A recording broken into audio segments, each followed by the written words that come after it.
معزز خواتین و حضرات، ہمارے ناظرین محترم، میں عرفان عارف تحریک بقائے اردو کے اپنے اس علمی ادبی پروگرام میں ایک بار پھر سے آپ کے روبرو ہوں لے کر آج کے ہمارے مہمان رضا علی عابدی صاحب۔ تو محترم رضا علی عابدی صاحب، میں آپ کا تحریک بقائے اردو کی جانب سے استقبال کرتا ہوں، آپ کو خوش آمدید کہتا ہوں۔ شکریہ آپ کا، میری خوش نصیبی ہے اس پلیٹ فارم پہ گفتگو کر رہا ہوں۔ اردو والوں سے یوں بھی مجھے محبت ہے، اور میری آواز جہاں تک پہنچے سلام کے ساتھ پہنچے بہت جی خوش ہوتا ہے۔ بہت بہت شکریہ۔ ناظرین، جیسا کہ آپ ان کی شخصیت سے بخوبی واقف ہوں گے، ہم تو یہاں جموں کشمیر میں بیٹھے ہیں، لیکن یہ اس وقت ہمارے ساتھ لندن سے براہ راست دیکھ پا رہے ہیں، آپ ان کو سن پا رہے ہیں۔ ان کا تعارف میں کہوں گا کہ محتاج تعارف نہیں ہے، بہرحال پھر بھی میں رسماً کچھ باتیں کر دوں کہ 1935 میں یہ شخصیت جو ہے ہمارے درمیان آتی ہیں، اور ہم ان کا تعلق جو ہے ہندوستان کی سرزمین سے ہی ہے، بنیادی تعلق رڑکی، آپ نے یو پی کا شہر سنا ہوگا۔ بہرحال ہجرت کر کے پاکستان، اور پاکستان سے آج یہ لندن میں مقیم ہیں۔ بہت سارے حوالے ہیں ان کے ساتھ بات کرنے کے، میں کس کس کا یہاں ذکر کروں یا نہ کروں۔ بہرحال ایک جانی پہچانی معتبر آواز آپ ضرور سنتے رہے ہوں گے بی بی سی لندن سے۔ میں تو اپنا بچپن آج بھی جب یاد کرتا ہوں اپنے نانہال کو، تو میں وہاں بیٹھ کے اکثر جب بھی، کیونکہ ہمارے بزرگ ریڈیو سنا کرتے تھے، تو بی بی سی لندن ایک اہم کڑی بنتا تھا ہمارے بیچ میں۔ تو میں رضا علی عابدی صاحب ایک بار پھر سے آپ کا استقبال کرتے ہوئے، بہت سارے حوالے ہیں، شیر دریا کا ذکر کروں، جرنیلی سڑک کا نام لوں، کتب خانے کا حوالہ دوں، یا پھر ریل کہانی کی بات کروں، یا مجھے سب یاد ہے۔ اب جب میں نے آپ کا یہ فلیئر، یا میں کہوں گا کہ پوسٹر، یا آپ کی اطلاع دی کہ ہم تحریک بقائے اردو کے ساتھ جڑنے والے ہیں، تو میرے بہت سارے پروفیسر صاحبان ہیں، یا کچھ اپنے ہم خیال ہیں، ادیب شاعر ہیں، تو انہوں نے کہا کہ اس حوالے سے بات کیجیے گا، اس سے کیجیے گا۔ تو بہرحال میں سب آپ پہ ذمہ داری چھوڑے جا رہا ہوں کہ رڑکی سے، یعنی ہندوستان سے پاکستان، اور پاکستان سے لندن تک کا سفر جو ہے، انتہائی اختصار کے ساتھ میں آپ سے جاننا چاہوں گا کہ کیسے آپ وہاں پہنچے۔ لندن میں مجھے اگلے سال پورے 50 سال ہو جائیں گے، تو میرے کیریئر کا سب سے بڑا اور سب سے تابناک حصہ جو ہے وہ لندن سے وابستہ ہے۔ 50 سال بہت ہوتے ہیں، اور لیکن یہ ہے کہ خدا کا شکر ہے، سکون اور چین کے ساتھ گزرے ہیں۔ سب سے بڑی بات یہ کہ یہاں جو سہولتیں دستیاب ہیں، تو ملازمت کے دوران بھی اور اس کے بعد بھی ریسرچ اور تحقیق کے لیے جو مواد آسانی سے مل جاتا ہے، برطانیہ میں وہ پاکستان میں یا ہندوستان میں نہیں ملتا۔ تو اس سے میں نے پورا فائدہ اٹھایا، اور جیسا کہ آپ سے بھی بات ہو رہی تھی، 20 سے زیادہ کتابیں بچوں کے لیے اور 20 سے زیادہ کتابیں بڑوں کے لیے میں نے لکھی ہیں، اور یہ سلسلہ جاری ہے، کچھ نہ کچھ لکھتا رہتا ہوں۔ لکھنا جو ہے وہ ایک مشقت نہیں ہے اور محنت نہیں ہے، ایک لطف، ایک عنایت کا کام ہے جو اللہ تعالیٰ نے مجھے عطا کی ہے۔ اور یہ کہ لکھتا ہوں تو خوش ہوتا ہوں۔ جب میں نے سارا کچھ لکھنا بند کر دیا، تو اب بھی ہر ہفتے ایک مضمون اخبار کے لیے لکھتا ہوں، جسے کالم کہتے ہیں، اور اس میں 425 کالم لکھ چکا ہوں 10-11 برسوں میں، جو ایک طرح کا روزنامہ ہے، روزنامچہ کہہ لیجیے۔ بلکہ جیسے جیسے حالات بدلتے گئے، میرے تحریر میں وہ انداز بھی بدلتے گئے، اور موضوع بھی، عنوان بھی بدلتے گئے۔ یہ بڑا اچھا کام ہو گیا، اور اس میں جی بہت لگتا ہے۔ وہ یہ واحد کام ہے جو میں ہر ہفتے بہت خوشی سے کرتا ہوں۔ پھر آپ کو، اگر آپ فیس بک سے وابستہ ہیں، تو آپ دیکھتے ہوں گے کہ اردو زبان کے تعلق سے ایک طرح کا ورکشاپ میں نے شروع کیا ہوا ہے، جس کا عنوان ہے لفظوں کا سفر۔ بے شک. لفظوں کے سفر میں ہم ہر ہفتے ایک لفظ پہ گفتگو کرتے ہیں واہ. اور حاضرین کو اپنے احباب کو دعوت دیتے ہیں اس ایک لفظ کو بتائیے زبان میں کیسے کیسے بڑھتا گیا ہے. چنانچہ پھر لوگ اس میں سے کیسی کیسی شاخیں نکالتے ہیں اور اس لفظ کو کس کس طرح محاوروں میں، کہاوت میں، گفتگو میں، روزمرہ میں کس طرح استعمال کرتے ہیں. سب سے بڑھ کے کہ نثر میں اور نظم میں وہ لفظ کس کس طرح بڑھتا گیا ہے. لوگ کہاں کہاں کی مثالیں لا کے ایک پوری لغت ہر ہفتے ترتیب دی جاتی ہے، سمجھیے. تو اب مثال کے طور پہ اگر میں آپ کو دکھاؤں، یہ پلندہ ہے ان کاغذوں کا ماشاء اللہ.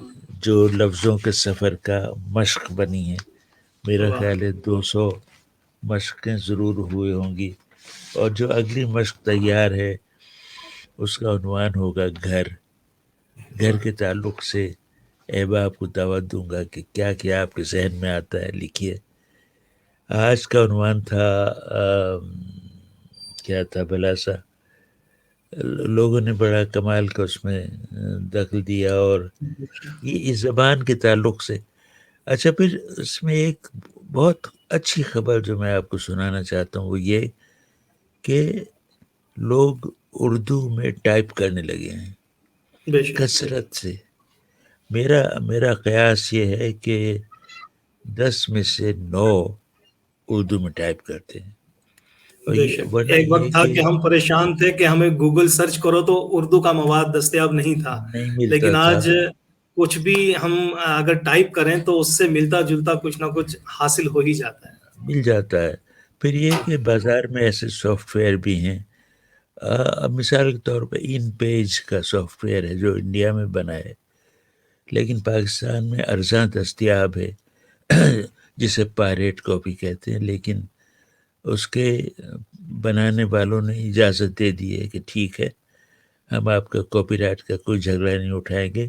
جی. اس کے پائریٹ کاپی آپ 30 روپے 35 روپے میں کراچی میں ان پیج کا پورا سافٹ ویئر مل جاتا ہے جس میں آپ پورے اخبار نکال سکتے ہیں.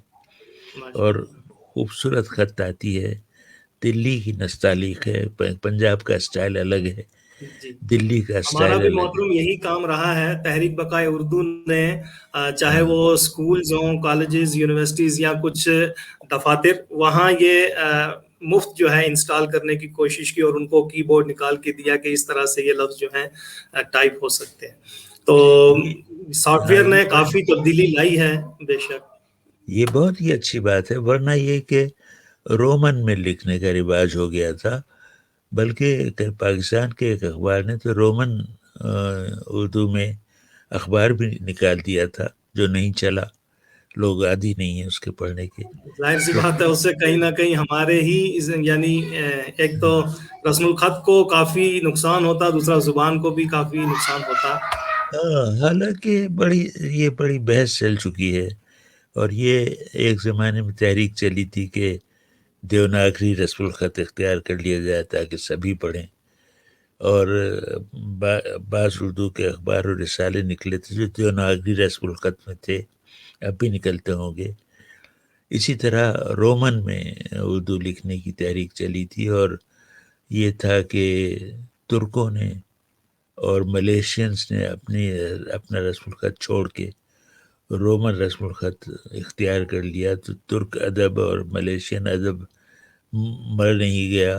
آپ بھی یہی کیجئے. لیکن اس بیچ میں اچھی بات یہ ہو رہی ہے محترم کہ بہت سارے سلام، بہت ساری میں کہوں گا کہ دعائیں آپ تک پہنچی ہیں. میں ان کو بھی ابھی یہاں لوں گا. لیکن اس بیچ میں جو آپ نے روزانہ لفظوں کا ایک سلسلہ شروع کر کے رکھا ہوا ہے، اس سے تو ایک اچھی خاصی میں کہوں گا کہ لغت جو ہے وہ بھی تیار ہو جائے گی.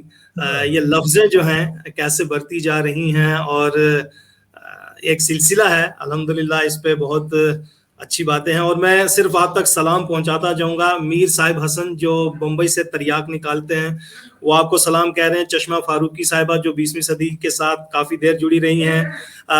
حمید اللہ خان صاحب ہیں، اس کے ساتھ سید طالب یعقوب صاحب ہیں, نصرت علی خان قاضی صاحب ہیں, جاوید انور بنارس آئے ہیں, بنارس سے ہیں, محمود احمد صاحب ہیں, محمد سلیم شیخ صاحب ہیں, ڈاکٹر مشتاق انجم صاحب ہیں, فاضلی شائبہ جو شاذلی صاحبہ ہیں یہ نیوزی لینڈ سے آپ کو سلام کہہ رہی ہیں. پرویز ملک زادہ جو منظور ملک زادہ صاحب کے صاحبزادے ہیں وہ آپ کو سلام پہنچا رہے ہیں. صابر حسین صابر بٹا صاحب, فدا حسین صاحب, محمد اقبال صاحب, احتشام حسن صاحب پاکستان سے ہیں, حبیب مرشد صاحب ہیں. اس کے بعد سید شوکت حسین کاظمی صاحب کہہ رہے ہیں کہ رضا علی عابدی صاحب کو مولا سلامت رکھے. اور بہت سارے نام, سروش شاہ ہیں, عشرت بٹ صاحب ہیں, یہ تمام لوگ جو ہیں آپ کو سلام, آپ کو دعائیں دے رہے ہیں. میں ان کے سارے میسیجز نہیں پڑھ پاؤں گا اس لیے کہ وقت کو میں ضائع نہیں کرنا چاہتا. یہ جو ایک سلسلہ وہ مجھ تک بھی پہنچ جاتے ہیں اور یہ بات میرا حوصلہ اتنا بڑھاتی. میں اس کا قائل ہوں, میں اس کو چھوٹی سی شاباشی سمجھتا ہوں. میں ان سب خواتین و حضرات کا دل سے احسان مند ہوں کہ یہ میرے پیٹھ تھپکتے ہیں, جس سے میرا حوصلہ بڑھتا ہے, میری عزت بڑھتی ہے, میرا وقار بڑھتا ہے اور کچھ کرنے کی امنگ جو ہے وہ فروغ پاتی ہے. تو میں تو بہت شکر گزار ہوں ان تمام خواتین و حضرات کا. نام بنام جی چاہتا ہے سب کا شکریہ ادا کروں. ہم خود اپنے آپ میں یعنی ایک میں کہوں گا کہ شکریہ ہی ادا کرتے ہیں کہ یہ لوگ جڑتے ہیں تو ہمارا پروگرام جو ہے میں کہوں گا کہ کامیابی کی طرف گامزن دکھتا ہے. بہت ساری, کیونکہ آپ نے کہا ہے کہ 20 سے زائد کتابیں بچوں کے لیے ہیں, 20 سے زائد جو ہیں عوام الناس کے لیے ہیں, وہ چاہے بزرگ ہوں, بڑے ہوں, اڈلٹ ہوں. اس بیچ میں 2-4 تو ہم نے ذکر کر ہی دیا تھا, چاہے وہ شیر دریا ہو, جرنیلی سڑک ہو. ہمارے ایک دوست ہیں پروفیسر جنید جاذب صاحب, تو وہ کہہ رہے تھے کہ میں اپنی پین ڈرائیو میں جب بھی کہیں سفر کرتا ہوں تو چاہے شیر دریا ہو یا جرنیلی سڑک, یہ ضرور پین ڈرائیو لگا کے رکھتا ہوں. اسی طرح کتب خانہ کی بات چلی تو بہت سارے لوگوں نے اس کا ذکر بھی کیا. بیچ میں میں اپنے ناظرین تک بات پہنچاتا چلوں کہ بہت ساری کتابیں ہیں, کچھ کے نام میں آپ کے سامنے رکھوں گا, پھر بات آگے بڑھے گی. ریڈیو کے دن کتابیں اپنے آبا کی, ملکہ وکٹوریہ اور منشی عبد الکریم, امی کا دن, اردو کا حال, قاضی جی کا اچار, چوری چوری چپکے چپکے, جہازی بھائی, پرانے ٹھگ, اپنی آواز, چمپا, پہلا تارا, کمال کے آدمی, میری اماں, اور بہت ساری تصانیف ہیں. چونکہ یہ ساری گڈ مڈ ہو جائیں گی, میں صرف آپ کو نام بتا رہا ہوں. اس میں کچھ ایسی کتابیں جو صرف بچوں کے لیے ہیں. بہرحال آپ کا چونکہ بہت سارا سفر ہے, میں ان تمام تر چیزوں سے کنارہ کشی کرتے ہوئے بس یہ آپ سے جاننا چاہوں گا, تقریباً آپ نے 40 سال صحافت کو دیے ہیں, چاہے وہ اخباری صحافت ہو یا ریڈیائی صحافت. ہم تک جو آپ کی ایک پہچان پہنچی ہے وہ ہے کہ بھائی آپ نے BBC لندن میں بہت بڑا کارنامہ 25 سال تک کا, یعنی جو آواز آپ کی پہچان بنی. لیکن جب ہم آپ کی تحریروں کو پڑھتے ہیں تو جنگ اور حریت جیسے کچھ اخبارات ہمارے ہاتھ لگتے ہیں جن کو آپ نے چلایا, شروع کیا, بڑھاوا دیا. تو میں یہ جاننا چاہوں گا کہ اخباری صحافت سے جو ریڈیائی صحافت تک کا سفر ہے یہ کیسا لگا, اور آج جو آپ دیکھ رہے ہیں یہ کیا ہے. سوال میرا خدا جانے. بہرحال میں آپ تک یہی پہنچانا چاہوں گا کہ جو 15 سال آپ نے یعنی اخباری صحافت کو دیے اور 25 سال آپ نے ریڈیائی کو دیے, 40 سال کو میں کیا کہوں, پھر بھی جتنا آپ اس کو ہم تک پہنچا پائیں کہ کیا فرق لگا آپ کو اخباری اور ریڈیائی میں, اور کس طرح کی مشقتیں محنتیں کرنی پڑی. کیا یہی وہ دور آج بھی آپ کو کچھ ایسا نظر آ رہا ہے یا وہ دور کچھ اور تھا؟ وہ زمانہ اور تھا اور دشوار زمانہ تھا. چھوٹی چھوٹی تنخواہیں تھیں, کام بہت زیادہ تھا, لیکن جی لگتا تھا. ایک تو عمر ایسی تھی کہ مشقت کوئی پریشان نہیں کرتی تھی, دوسرے یہ کہ صحافت اپنے شوق سے اختیار کی. میرے 6 بھائی ہیں جو سارے کے سارے انجینئر ہیں. میرے باپ انجینئر تھے, انجینئرنگ پڑھاتے تھے, اور میرے سارے بھائی انجینئر ہیں. میں اب اکیلا ہوں, مجھ میں انجینئرنگ کے جراثیم نہیں تھے. فزکس کیمسٹری مجھ سے نہیں پڑھی جاتی تھی, اور میں آج تک کہتا ہوں کہ کہ اگر پیچ کسنا ہو تو مجھے پتہ نہیں کہ اس طرف گھماتے ہیں یا اس طرف گھماتے، تو اچھا ہوا میں انجینئر نہیں بنا، ورنہ ناکام انجینئر ہوتا۔ لیکن بچپن سے، نوعمری سے، بہت چھوٹا لڑکا تھا جب میں نے پڑھنا سیکھا تو میں روزنامہ پڑھا کرتا تھا۔ پڑوس میں اخبار آتے تھے، وہاں جا کے میں وہ پڑھ چکے ہوتے تھے، پھر اس اخبار کو میں چاٹتا تھا۔ بہت کم عمری سے میں نے اخبار پڑھنا شروع کر دیے، اور اکثر اخباروں میں ایک بچوں کا صفحہ ہوتا تھا تو اس میں لکھنا شروع کیا۔ یہ بات 1950 اور اس سے ذرا پہلے کی ہے۔ بچوں کے لیے لکھنا شروع کیا، اور آج تک بچوں کے لیے لکھتا ہوں۔ یہ وہ ترک نہیں کیا میں نے، کیونکہ وہ میرے زندگی کا ایک طرح کا مشن ہے۔ میں بچوں کو تنہا چھوڑ نہیں سکتا، مجھے اچھے لگتے ہیں، مجھے پیارے لگتے ہیں، اور وہ پیار جو ہے مجھ سے سارے کام کرواتا ہے۔ اب بھی میں، آپ یقین کیجئے، بچوں کی نظمیں لکھ رہا ہوں، اور جب میں نے یہ بچوں کی کچھ نظمیں لکھی تو شان الحق حقی صاحب ہمارے بہت معتبر شاعر اور بڑے معتبر مدبر اور اسکالر تھے، میں نے انہیں بچوں کی نظمیں بھیجی۔ میں نے کہا حقی صاحب اس طرح نظمیں دیکھیے، ان پہ اصلاح کر دیجیے۔ ان کا جواب آیا کہ میں اصلاح تو نہیں کر سکتا، صلاح دے سکتا ہوں، اور صلاح یہ ہے کہ اتنے چھوٹے بچوں کے لیے میں بھی نہیں لکھ سکتا، اتنے چھوٹے بچوں کے لیے کوئی فرشتہ ہی لکھ سکتا ہے۔ یہ بے انہوں نے شک، مجھے کمپلیمنٹ دیا اور کیونکہ میرا حوصلہ بچوں کے بڑھایا۔ لیے لکھنا، نفسیاتی عمل جو ان کا وہ مطلب اس سے دوچار ہونا بہت مشکل مرحلہ ہے۔ جی، واہ، تو آج تک بچوں کی نظمیں لکھ رہا ہوں اور فیس بک پہ ڈال دیتا ہوں، کہیں نہ کہیں چھپتی بھی ہیں۔ بچوں کے رسالوں کو میں نے کھلی چھوٹ دے دی ہے کہ میری نظمیں جب چاہیں جہاں چاہیں چھاپیں، کوئی کاپی رائٹ نہیں ہے، کوئی پابندی نہیں، پوری اجازت ہے۔ تو یہ کام ہو رہا ہے۔ بچوں سے میری وابستگی بہت ہے اور ہمیشہ رہے گی، اس لیے ان کے لیے لکھنے میں تو میں نے ایک ادارہ قائم کیا تھا، اردو ورثہ، جسے ورثہ کہتے ہیں، اردو ورثہ۔ برطانیہ میں لوگ شکایت کرتے تھے ہم اپنے بچوں کو اردو پڑھانا چاہتے ہیں، اچھی کتابیں نہیں ملتی، تو میں نے کہا میں لکھوں گا اچھی کتابیں۔ تو اردو ورثہ کے نام سے 8-9 کتابیں لکھی۔ پھر حکومت پنجاب نے اپنے اسکولوں کے لیے مجھ سے کتابیں لکھوائیں، جس میں برطانیہ کی مدد شامل تھی۔ تو اس طرح کی 20-21 کتابیں میں نے لکھی، اور باقی جو 20 کتابیں، 21 کتابیں عوام الناس کے لیے، بقول آپ کے بڑوں کے لیے ہیں۔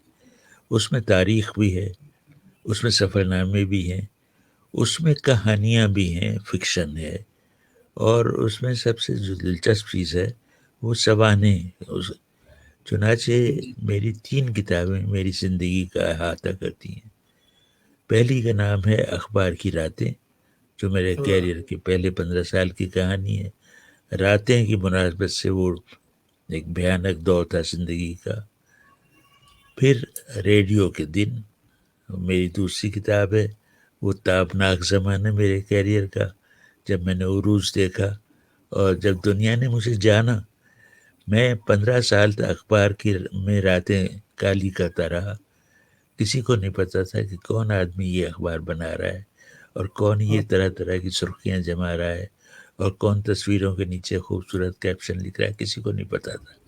تو یہ بغیر نام کے ہوا کرتی تھی؟ ظاہر ہے، ریڈیو پہ میں آیا، اب آپ رضا علی عابدی سے خبریں سنیے، بس وہ زمانہ ہی بدل گیا۔ پھر رضا علی عابدی کا نام ہواؤں میں گردش کرنے لگا اور ذہنوں میں، دلوں میں مقام بنانے لگا۔ میں نے اپنے سننے والوں کو محبت دی۔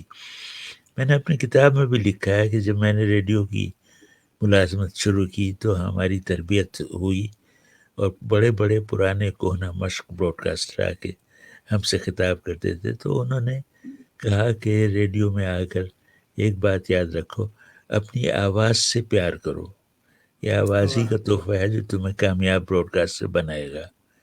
تو اپنی آواز سے پیار کیا میں نے، لیکن بہت جلدی میں نے اپنا سبق خود سیکھ لیا، اور وہ یہ تھا کہ اپنی اپنے سامعین سے پیار کرو.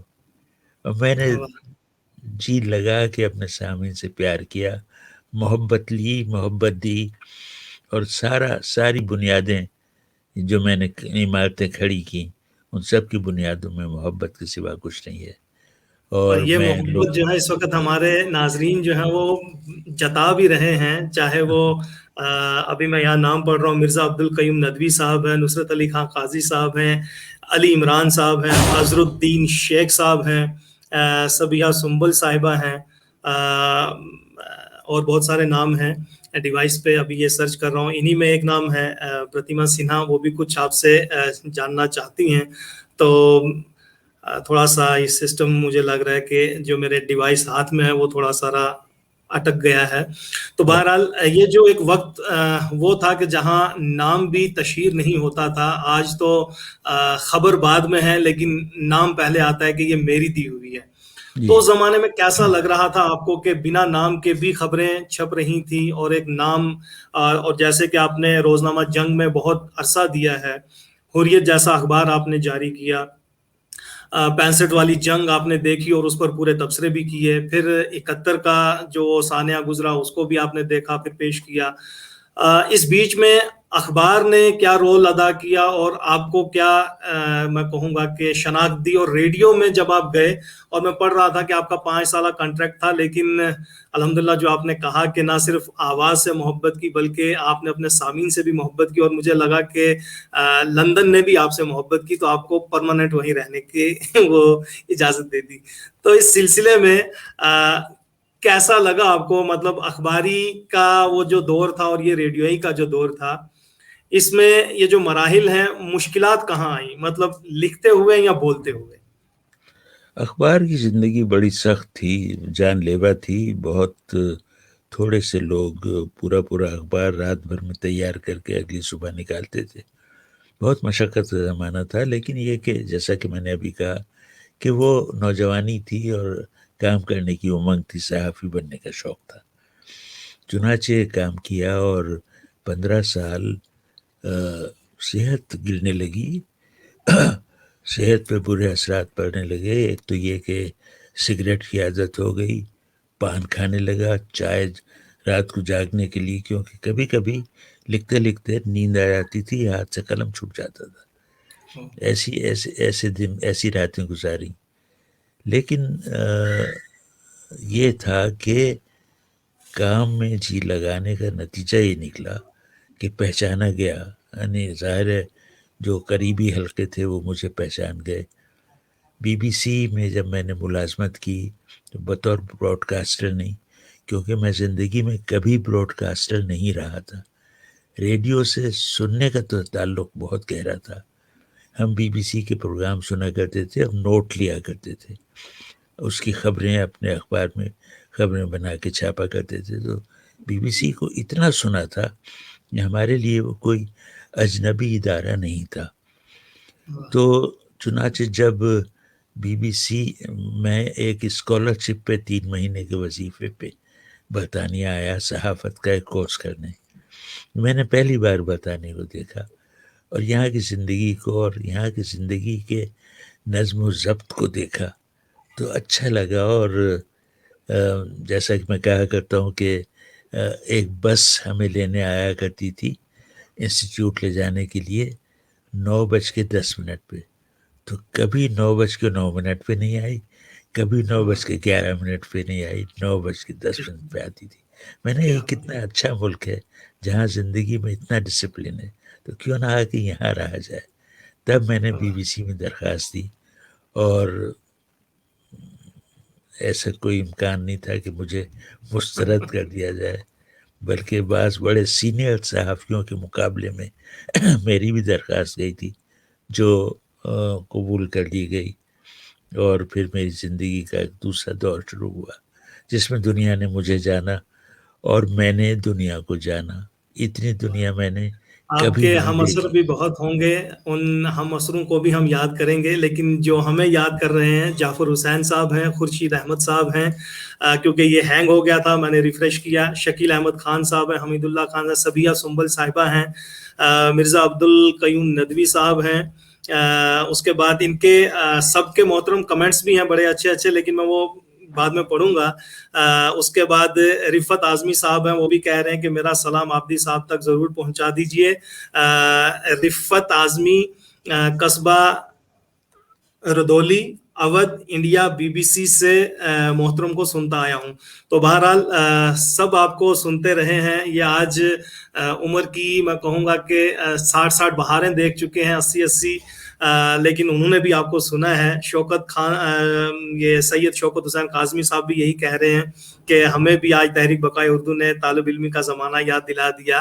اظہر الدین ہیں، شیخ صاحب ہیں، علی عمران صاحب ہیں، عبدالقیوم ندوی صاحب ہیں، حسن آرا صاحبہ ہیں، عاشق اکبر ہیں، ابو بکر رہبر صاحب ہیں، بے شمار نام ہیں، خورشید ڈوگرا صاحب ہیں، انجم اقبال صاحب ہیں، رومان شکیل صاحب ہیں، پرویز شہریار صاحب ہیں، رضا علی عابدی صاحب کی آواز میں آج بھی وہی کشش موجود ہے، سبحان اللہ۔ انجم اقبال صاحب، اس کے بعد نصرت علی خان قاضی صاحب ہیں، انہوں نے بھی کمنٹس کیے ہیں۔ آپ کی آواز، بہرحال چشمہ فاروقی صاحبہ، بہت سارے نام ہیں محترم، میں اگر کچھ بھول بھی جاؤں تو معذرت چاہوں گا۔ ساجد احمد صاحب ہیں، اشرف علی بستوی صاحب ہیں، بہت سارے نام، سارے ناموں کا احترام کرتے ہوئے ایک اور جو ناظرین کی صف میں تھی تو وہ بھی یہاں پروگرام میں ایک سوال آپ سے پوچھنا چاہتی ہیں، پرتیما سنہا صاحبہ۔ جی پرتیما، آپ نے بہت بہت شکریہ عرفان صاحب، اور سر آپ کا بہت بہت شکریہ کہ آپ نے تحریک بقائے اردو کے اس پروگرام میں آنا قبول کیا۔ ہم لوگ آپ کو سن کے بہت زیادہ آج خوش نصیب خود کو محسوس کر رہے ہیں، اور خاص طور پہ میں چونکہ ریڈیو سے بھی ہوں تو آپ کو سننا میرے لیے ایک پورا لیسن لینے جیسا ہے۔ اور ایک چیز مجھے آپ کی بہت اچھی لگی جو ابھی آپ کہہ رہے تھے کہ آپ نے بچوں کے لیے کویتا لکھی، اور ان کویتاؤں کے لیے آپ نے کوئی کاپی رائٹ نہیں رکھا کہ جو چاہے جہاں استعمال کرے۔ یہ بہت انسپریشنل بات ہے۔ جیسے کہتے ہیں نا کہ خوشبو پر کسی کا کاپی رائٹ نہیں ہوتا، جو چاہے وہ لے۔ دھوپ پر کوئی کاپی رائٹ نہیں ہے، محبت پر کوئی کاپی رائٹ نہیں ہے، جو چاہے، جو اس کا حقدار ہوگا، جو اس کے لائق ہوگا وہ اس کو لے گا۔ تو بہت اچھا لگ رہا ہے۔ سر میں آپ سے پوچھنا صرف یہ جاننا چاہتی ہوں، سوال تو کیا ہی میں کروں گی، جاننا یہ چاہتی ہوں کہ آپ BBC کے براڈ کاسٹر رہے ہیں، اس معیار کے آپ رہے ہیں براڈ کاسٹر۔ ایک براڈ کاسٹر کے لیے اپنی زبان پر کتنا اختیار ضروری ہے؟ اکثر لوگ سوچتے ہیں کہ اچھی آواز ہے تو وہ جا سکتے ہیں ریڈیو پر، لیکن اچھی آواز ہونا الگ بات ہے، لیکن آپ کے زبان کی جانکاری ہونا ایک بالکل الگ بات ہے، لکھنا پڑھنا الگ بات ہے۔ تو کتنی ضرورت ہے کہ ایک جو براڈ کاسٹر ہو، پریزنٹر ہو، اس کی زبان بھی اچھی ہو، اس کو لینگویج کا بھی نالج ہو اور ادب کا بھی نالج ہو؟ دیکھیے، آواز کا تو میں کہہ سکتا ہوں کہ قدرت کا دیا ہوا تحفہ ہے، اس پہ آدمی کا اپنا اختیار کم ہوتا ہے، لیکن جو لفظ چنتے ہیں آپ ریڈیو پہ بولنے کے لیے وہ آپ کے اختیار کے اندر ہوتے ہیں، اور وہ سب سے بڑا کمال ہے، کیونکہ آپ کو گفتگو، کیا اچھا شعر ہے کہ میر تقی میر کا شعر ہے کہ شعر ہیں میرے عوام پسند، پر مجھے شعر گفتگو ہیں میرے خواص پسند، پر مجھے گفتگو عوام سے ہے۔ تو عوام سے گفتگو کرنے کے لیے آپ کو ایک خاص سطح پر اترنا نہیں پڑتا، اٹھنا پڑتا ہے، ایک خاص سطح پہ بلند ہونا پڑتا ہے۔ اور میں ہمیشہ کہا کرتا تھا کہ میری گفتگو، میں جب ریڈیو پہ بولتا ہوں تو مجھے پتہ ہے شہر کا پنواڑی بھی سن رہا ہوتا ہے اور وائس چانسلر بھی سن رہا ہوتا ہے، تو میں وہ رویہ اختیار کروں زبان کے ساتھ کہ جو دونوں کے لیے مناسب ہو۔ تو پنواڑی یا سگریٹ بیچنے والا یا وائس چانسلر، وہ دونوں مجھے یکساں عزیز ہیں، اور میں نے ان دونوں سے ایک ہی لہجے میں بات کی۔ وہ لہجہ اختیار کرنا مشکل کام تھا، لیکن میں نے کیا، اپنی محنت سے کیا اور محبت سے کیا، کیونکہ ایک میری خوش نصیبی یہ ہوئی کہ مجھے سن 72 میں 1972 میں BBC جوائن کرتے ہی ایک پروگرام ملا جس کا نام تھا انجمن، جس میں سننے والوں کے خطوں کے جواب دیے جاتے تھے۔ ہفتے وار پروگرام ہوتا تھا اور ہر ہفتے 12-15 خطوں کے جواب میں دیتا تھا. اس کا نتیجہ یہ ہوا کہ مجھے براہ راست سننے والوں کی فیڈ بیک ملنا شروع ہو گئی، یعنی کسی اور کی زبانی نہیں، سیدھے خط میرے ہاتھ میں آتے تھے اور جس میں لکھا ہوتا تھا کہ وہ کیا سنتے ہیں، کیا پسند کرتے ہیں، کیا ہونا چاہیے. تو میری تربیت میرے سننے والوں نے کی. مجھے خطوں میں کیا کیا نہیں لکھا، میری ٹریننگ کی، میں نے ان سے سیکھا کیا کرنا چاہیے، کیا نہیں کرنا چاہیے. ایک خط جو میں اگر مجھے وہ کھو گیا مل جائے تو میں تمغہ بنا کے سینے پہ لگا لوں. وہ پاکستان کے قبائلی علاقے سے آیا، پٹھانوں کا جو نارتھ کا علاقہ ہے جہاں اردو جہاں کی زبان نہیں ہے، وہاں سے آیا ایک پٹھان نوجوان نے، قبائلی نوجوان نے مجھے خط لکھا اور کہا کہ عابدی صاحب ہم لوگ تھوڑا بہت لکھ پڑھ گئے ہیں تو آپ کو یہ خط لکھ رہے ہیں، لیکن میں یہ خط اپنی ماں کے کہنے پہ لکھ رہا ہوں. میری ماں کو اردو بالکل نہیں آتی. اس نے مجھ سے کہا ہے کہ رضا علی عابدی کو خط لکھو اور لکھو کہ وہ جو خبریں پڑھتا ہے وہ اتنی سہل اور سادہ ہوتی ہیں، وہ میری سمجھ میں آ جاتی ہیں. تو یہ مجھے سب سے بڑی سند اور سب سے بڑا سرٹیفکیٹ یہ ملا کہ بات دل سے نکلے یہ تو کوئی کمال کی بات نہیں ہے، لیکن دل میں اتر جائے یہ کمال کی بات ہے. اور یہ کمال میں نے حاصل کر لیا. اور اس کا راز بہت آسان ہے. سہل اور سادہ زبان سے میٹھی کوئی زبان نہیں ہوتی. گفتگو کی زبان سے میٹھی اور عوامی کوئی زبان نہیں ہوتی. یوں لوگ عالمانہ مقالے لکھیں اور تحقیق کر کے بہت ہی دقیق مقالے لکھیں جو ادھر سے گزر جائیں اور ادھر سے گزر جائیں، لیکن جو یہاں اتر جائے دل میں وہ سہل زبان میں وہ گفتگو ہو سکتی.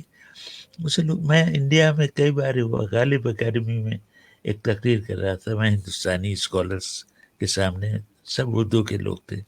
میں نے کہا اگر آپ سہل سادہ آسان اردو کو اختیار کر لیں تو سارا ملک یہی زبان بولنے لگے گا. اس کے ایک اور دلچسپ واقعہ یاد آیا کہ ایک دفعہ ایک خط آیا پاکستان سے جس میں لکھا تھا کہ ہم اردو پروگرام بھی سنتے ہیں، اس کے فوراً بعد ہندی پروگرام ہوتا ہے وہ بھی سنتے ہیں، تو آپ کی گفتگو تو ہماری سمجھ میں آ جاتی ہے. ہندی والوں سے کہیں اور آپ بھی یہ سنیں، آپ اگر آسان اردو بولیں اور ہندی والے آسان ہندی بولیں تو ہم دونوں پروگرام سن سکتے ہیں. بات بڑی اچھی تھی. شام کو چائے کینٹین میں ہندی سیکشن کے کیلاش بدھوال جی سے ملاقات ہوئی. میں نے کیلاش جی خط آیا ہے جس میں لکھا ہے کہ آپ اگر آسان اردو بولیں اور ہندی والے آسان ہندی بولیں تو ہم دونوں پروگرام سن سکتے ہیں. انہوں نے عجیب بات کہی، کہنے لگے آسان ہندی اگر بولیں وہ تو اردو ہو جائے گی، وہ تو اردو ہو جائے گی. ایسی جی کو لگی یہ بات کہ بہت سندر، آج تک مجھے یاد ہے اردو ہو جائے. یہ اردو کی شان ہے. اردو محلوں میں درباروں میں نہیں پیدا ہوئی، اردو گلی کوچوں میں پیدا ہوئی. یہ عوام کی زبان ہے. عوام بھی کون؟ غریب عوام کی زبان ہے. شرفا روسا فارسی بولا کرتے تھے، فارسی زیادہ زبان بولتے تھے، لیکن گلی کوچوں میں جو زبان بولی جاتی تھی وہ اردو تھی. وہی دل کو لگتی ہے، وہی دل پہ اثر کرتی ہے. میں اس زبان کا قائل ہوں. یہ راز میں نے ریڈیو میں پایا جا کے، اخبار میں نہیں. بہت خوب، بہت ہی خوب ہے. جو یہ راز جان جائے، جو اس سوال کا حل پا جائے، وہ بے شک بہت اعلیٰ مقام تک پہنچ سکتا ہے. سر بالکل آپ کی طرح. جی بہت بہت شکریہ سر. جیسا کہ ابھی بہت سارے ہمارے ساتھ جو ناظرین جڑے ہوئے ہیں، بہت سارے سوالات ہیں کہ ان کون سا سوال آپ تک پہنچاؤں، لیکن ہمارے ایک بھائی ہیں عشرت، تو وہ بھی اسی پیشے سے جڑے ہوئے ہیں، تو ان کی خواہش ہے کہ ایک بار وہ جو اناؤنسمنٹ آپ دیا کرتے تھے کہ BBC لندن، تو وہ ان کو مطلب وہ سننا ایک اچھا لگ رہا ہے. ایک اور میں یہاں پڑھ رہا تھا کیونکہ بہت سارے سوالات ہیں. ایک نے کہا ہے کہ میں بھی اسی صحافت سے جڑا ہوں، تو کچھ صحافت کی کامیابی کے کیا ٹپس ہیں بہرحال وہ تو آپ کہہ رہے ہیں کہ عوامی زبان ہو، سلیس ہو، سادہ ہو.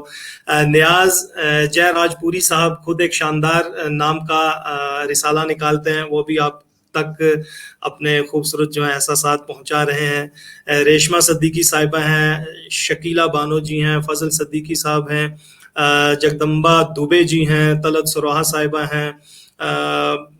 کچھ نئے نام بھی آئے تھے میرے یہاں سامنے، کچھ سوالات آئے. زہرا مسکان ہیں، اس کے بیچ میں محمد سلیم صاحب ہیں، ذوالفقار علی صاحب ہیں. ایک سوال تھے 2-3. ہاں، بی بی سی لندن سے رضا علی آبدی سے خبریں سنیے. تو یہ تھا. تو اشرف علی جی ہیں، وہ کہہ رہے ہیں کہ آل انڈیا ریڈیو سے میں بھی وابستہ ہوں، تو کچھ منفرد ٹپس دیجیے. تو بہرحال یہ باتیں ہوتی رہیں گی، آپ سے اناؤنسمنٹ بھی ہم سنیں گے ضرور.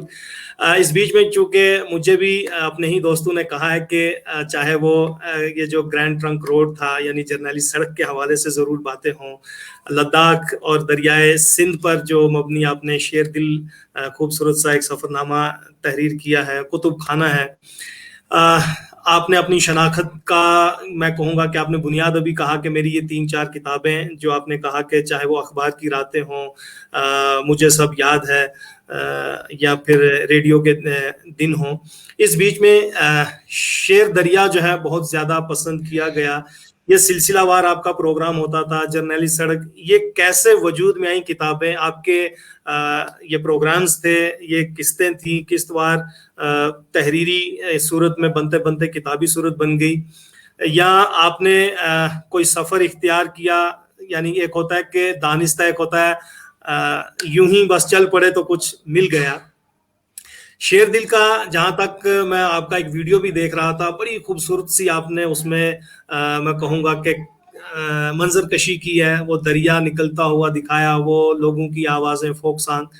تو دکھانا بڑا میں کہوں گا کہ آسان ہے، لیکن لفظوں میں اتارنا بڑا مشکل ہے. تو جو مناظر آپ دیکھ رہے ہیں ان کو ہو بہو دوسروں تک پہنچانا، یہ عمل کیسا ہے؟ کیونکہ آپ نے سفر نامے لکھے ہیں، تو مجھے سفر نامے کی روایت نہیں جاننی ہے، لیکن سفر نامہ جو آپ کو، یعنی آپ نے خود کہا ہے کہ میں بولتا نہیں ہوں، میرے سفر نامے بولتے ہیں، تو میں وہ تھوڑا سا جاننا چاہتا ہوں ناظرین کے لیے. میں کہا کرتا ہوں کہ جو لوگ سفر نامے لکھتے ہیں وہ منظر کو دیکھتے ہیں اور اپنے قلم سے منظر کو بیان کرتے ہیں. میں منظر کو دعوت دیتا ہوں کہ وہ اپنے آپ کو بیان کرے. تو میں کبھی کبھی یہ بھی بحث چلی کہ میرے سفر نامے ہیں وہ کیا واقعی سفر نامے ہیں یا کچھ اور ہیں. میرا خیال ہے وہ کچھ اور ہیں. سفر ناموں کا ایک خاص انداز ہوتا ہے، وہ ان سے جدا ہے، ان سے مختلف ہیں. یہ واحد سفر نامے ہیں جو کتاب یا تحریر کے لیے نہیں وجود میں آئے. یہ بات کوئی میں حیرت انگیز بات نہیں کہہ رہا. یہ واحد سفر نامے ہیں جو ریڈیو کے لیے لکھے گئے، گفتگو کے لیے لکھے گئے. تو ان کی ساری تحریر گفتگو کی تحریر ہے.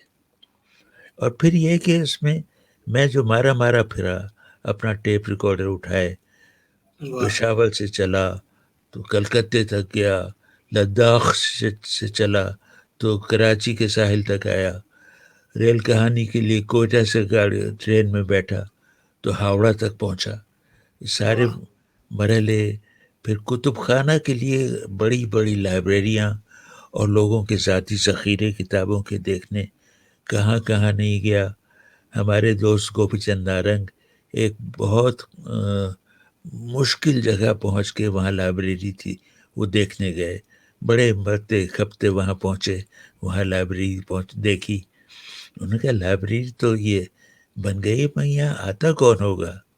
تو انہوں نے کہا رضا علی آبدی آئے تھے. تو یہ کہ میں کہاں کہاں پہنچا. تو یہ جو اس کے بعد جو پروگرام ترتیب پائے اور پیش کیے گئے وہ تحریر کے یا کتابوں کے لیے نہیں تھے، وہ تو گفتگو کے لیے تھے. تو ان تمام کتابوں کی جو زبان ہے وہ گفتگو کی زبان ہے. جو لوگ میرے لہجے کے عادی ہیں وہ جب میری کتابیں پڑھتے ہیں تو کہتے ہیں اس میں آپ کا لہجہ سنائی دیتا ہے. اس میں کوئی شک نہیں ہے. میرے ایک دوست ہیں جو میرا ہفتہ وار کالم پڑھتے ہیں، تو وہ یہ نہیں کہتے میں آپ کا کالم پڑھتا ہوں، وہ کہتے ہیں میں ہر ہفتے آپ کا کالم سنتا ہوں.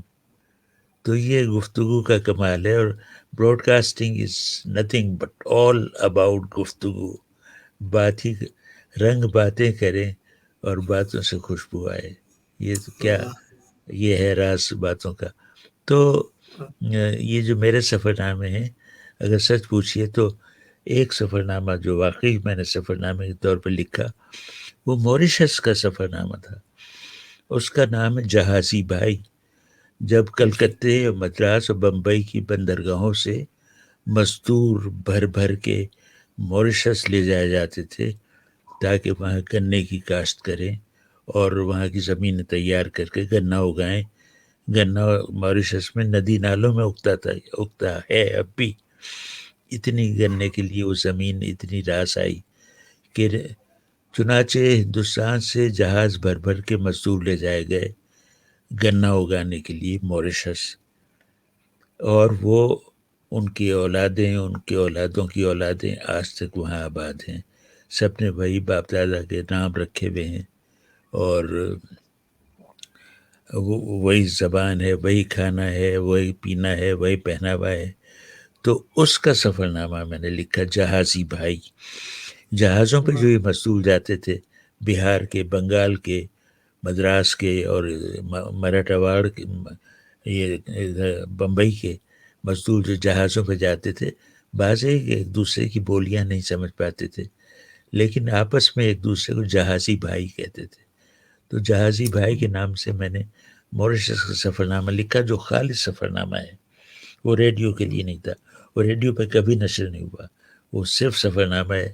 اور جن لوگوں نے پڑھا ہے وہ کہتے ہیں حیرت انگیز سفر نامہ ہے.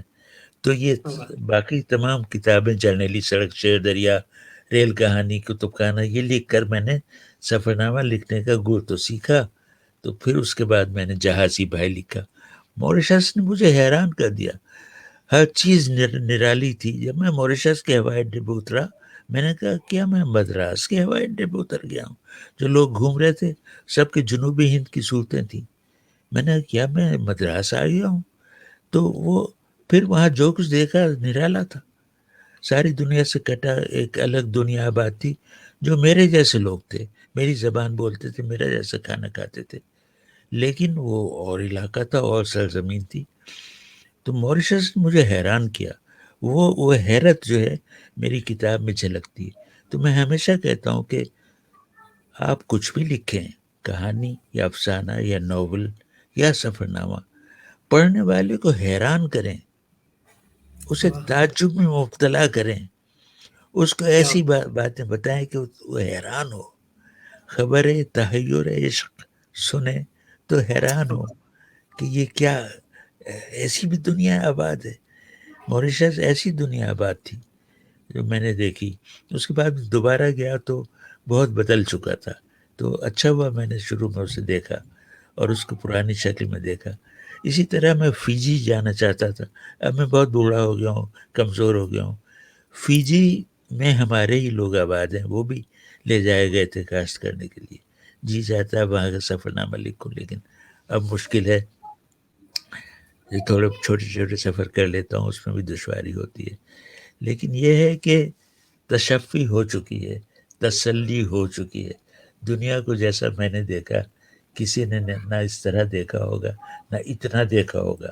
میں جب تک ہندوستان پاکستان میں رہا, کراچی میں رہا, ٹنڈو آدم سے آگے نہیں جا سکا.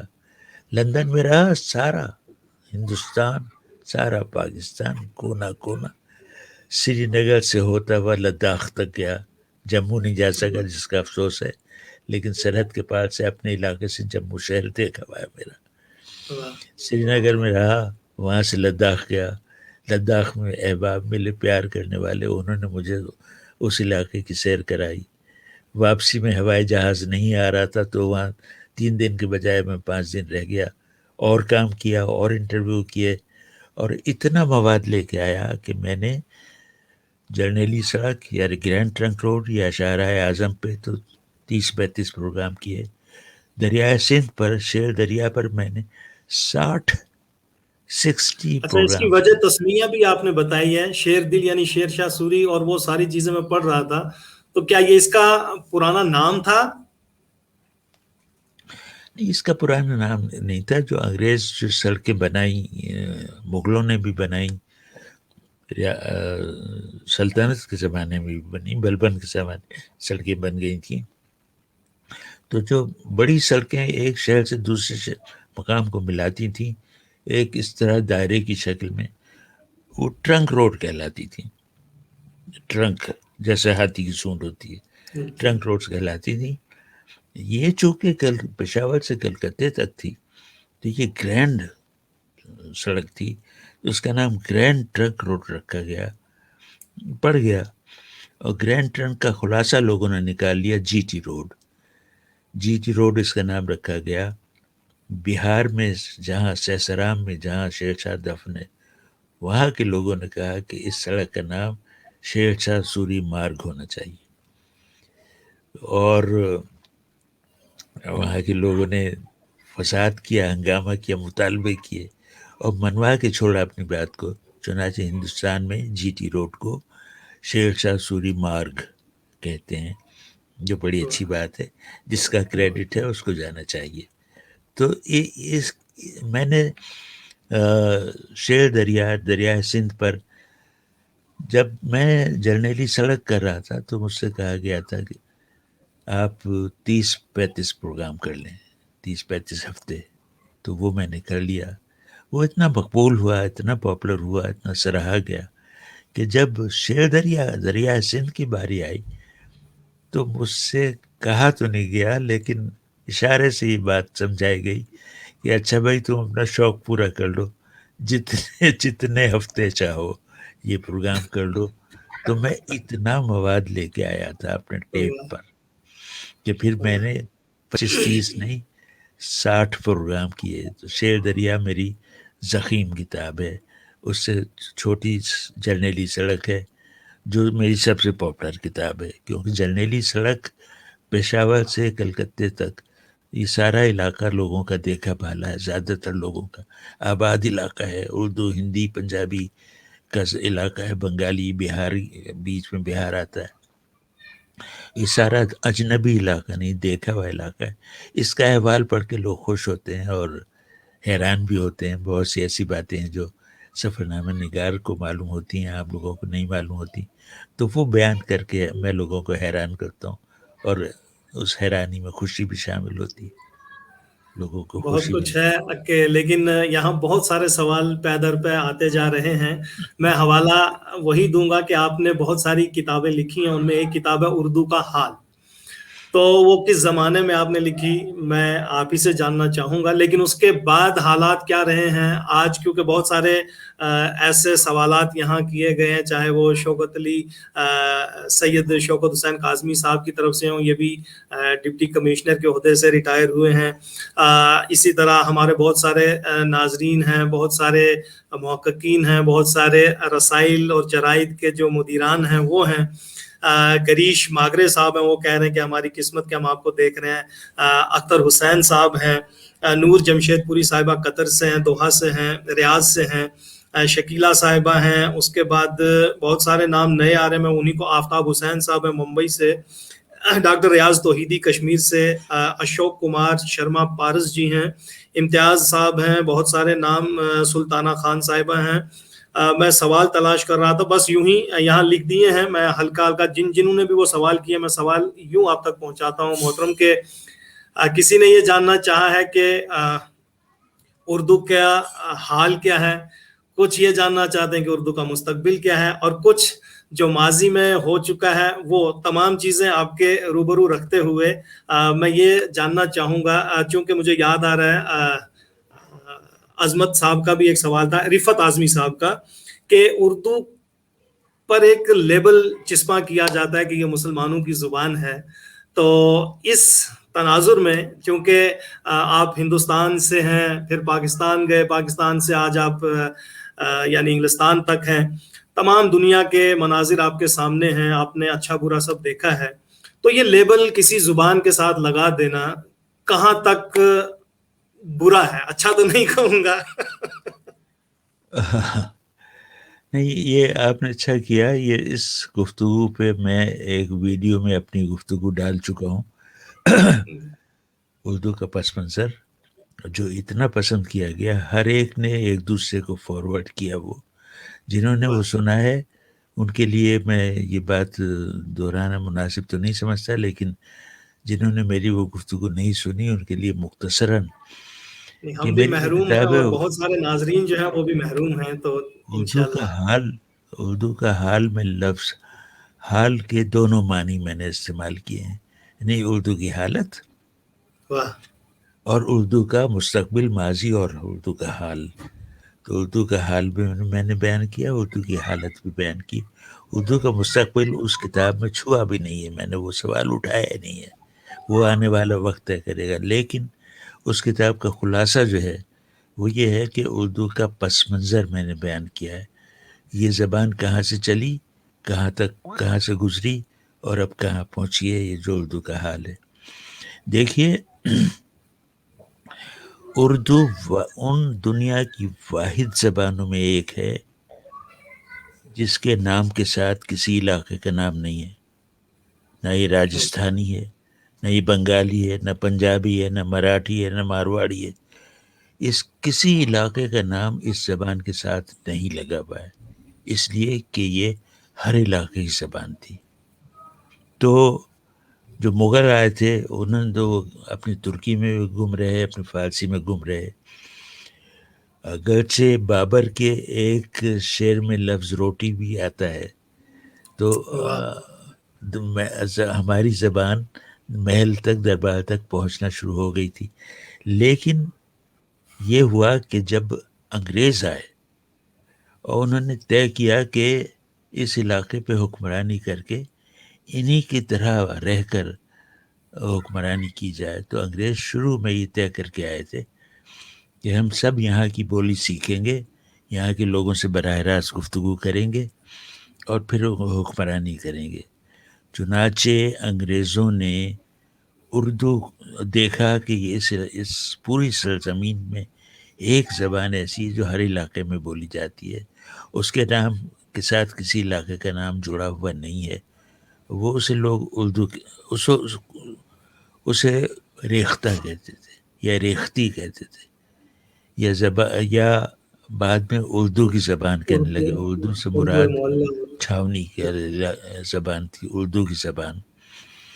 تو انگریزوں نے جب دیکھا کہ یہاں ایک زبان ایسی ہے جو ہر جگہ بولی جاتی ہے، اس کا کوئی نام نہیں ہے، تو انہوں نے سوچا کہ مگر سنو، یہ تو ہندوستان کی زبان ہے، اس کا نام ہندوستانی کیوں نہ ہو.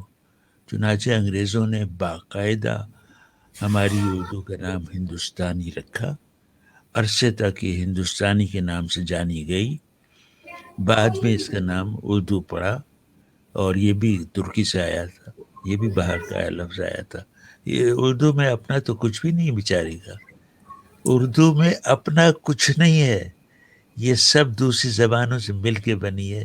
اس میں ہر لفظ، آپ کوئی بھی لفظ اردو کا دیجئے، میں تحقیق کر کے بتا دوں گا کس زبان سے کہاں سے آیا ہے. ساری کی ساری ورب جسے کہتے ہیں فعل، سارا کا سارا ہندی کا ہے. اٹھنا، بیٹھنا، کھانا، پینا، سونا، جاگنا، سب ہندی کا ہے. خوبصورت، آرائش، آسائش، حسین، جمیل، یہ فارسی کے لفظ آئے ہیں جو اردو میں آ کے فٹ ہو گئے ہیں اور کانوں کو بھلے لگتے ہیں. اور استقبال، فقید المثال استقبال، دقیقہ فروغ زاشت نہیں، یہ عربی کے لفظ ہیں جو فارسی کے راستے ہمارے آئے ہیں. اردو کا اپنا کچھ نہیں ہے بیچاری کا، لیکن اس نے سب کو سمیٹ کے اپنے دامن میں جگہ دی. یہ ایسا ملکوبہ کہہ لیجیے. ہمارے زمانے میں جو جامن بازار میں بکنے آتی تھی تو مٹی کے سکورے میں جامن ڈالتے تھے، اوپر سے مسالہ چھڑکتے تھے، پھر یہ ڈھکن رکھ کے اسے ہلاتے تھے، جسے کہتے تھے جامن بگھاری جا رہی ہے. اور بگھارنے کے بعد وہی پتے پہ نکال کے گاہک کو پیش کر دی گئی. اس طرح اردو زبان بگھاری گئی تو بگری ہوئی جامنوں کی طرح ہمیں ملی. یہ اس میں چٹپٹی بھی ہے، میٹھی بھی ہے، ملائم بھی ہے، آسانی سے ہضم ہو جاتی ہے.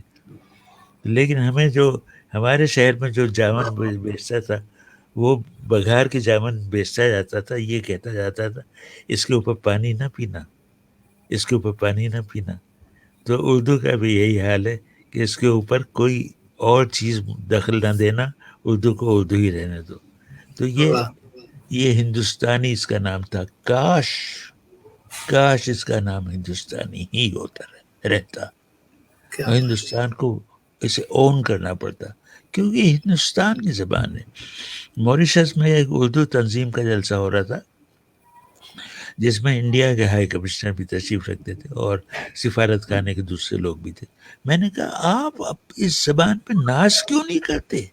یہ آپ کی زبان ہے, یہ پاکستان کی زبان نہیں. پاکستان والے تو مانتے ہی نہیں, وہ کہتے ہیں یہ رابطے کی زبان ہوگی, یہ ہماری قومی زبان ہے. یہ تو بھائی ہندوستانیوں, یہ آپ کی زبان ہے, اسے اپنائیے, اس پہ ناز کیجیے, اس پہ فخر کیجیے. یہ قدرت نے آپ کو تحفہ دیا ہے. تو میری کتاب اردو کا حال کی بنیادی نقطہ یہ تھا. چنانچہ ہماری زبان میں بڑی بڑی خوبیاں آئیں اور لوگ مانتے ہیں. دیکھیے آج بھی کتنی کوئی گاڑی ہندی بول رہا ہو ہندوستان میں, بیچ بیچ میں ایسا خوبصورت اردو لفظ لگا دیتا ہے کہ جی خوش ہو جاتا ہے. جب آپ کو کہیں کوئی لفظ نہیں ملتا تو اردو آپ کو سہارا دیتی ہے, اردو مدد کے لیے آتی ہے. بڑی بھولی زبان ہے, غریبوں کی زبان ہے. میں نے پورا مضمون لکھا تھا کہ اردو کس کی زبان ہے. اس کا نتیجہ یہ نکالا تھا کہ یہ غریبوں کی زبان ہے, اور اس پہ غربت ہی اس کا حسن ہے, وہی اس کی نفاست ہے. ایک غریب سی زبان, ملگجے کپڑے پہنے ہوئے ایک ننگے پاؤں لڑکی, چاندی کی پازیب پڑی ہوئی, گھر میں کام کر رہی, دوڑتی, ادھر آ رہی ادھر جا رہی, چیزیں اٹھا رہی, چیزیں رکھ رہی, وہ لڑکی جو ہے اس کا نام اردو ہے. تو یہ میری پیاری زبان ہے, یہ ہر ایک کی پیاری زبان ہے. اس سے پیار کیجئے تو یہ آپ کے ساتھ یہ بھی پیار کرتی ہے. یہ عجیب زبان ہے, اس کی بڑی خوبیاں ہیں. بہت خوب, بہت خوب. اور یقین جانیے کہ بہت سارے لوگوں کو آج فخر بھی محسوس ہوا کہ جو جواب آپ نے دیا وہ بڑا تسلی بخش ہے. اس پر لیبل لگانا قطعی جائز نہیں ہے, اچھا نہیں ہے, کیونکہ عوامی زبان ہے, اور میں کہوں گا کہ ہم سب کی زبان ہے. اس کو بس پیار کیا جائے, محبت کی جائے.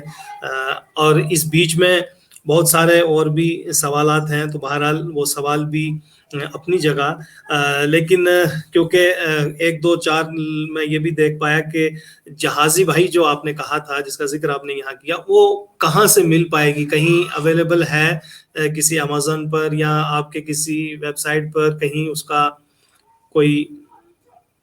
بہت سارے سوال ہیں, وہی آپ تک پہنچا رہا ہوں, کہاں سے ملے گی؟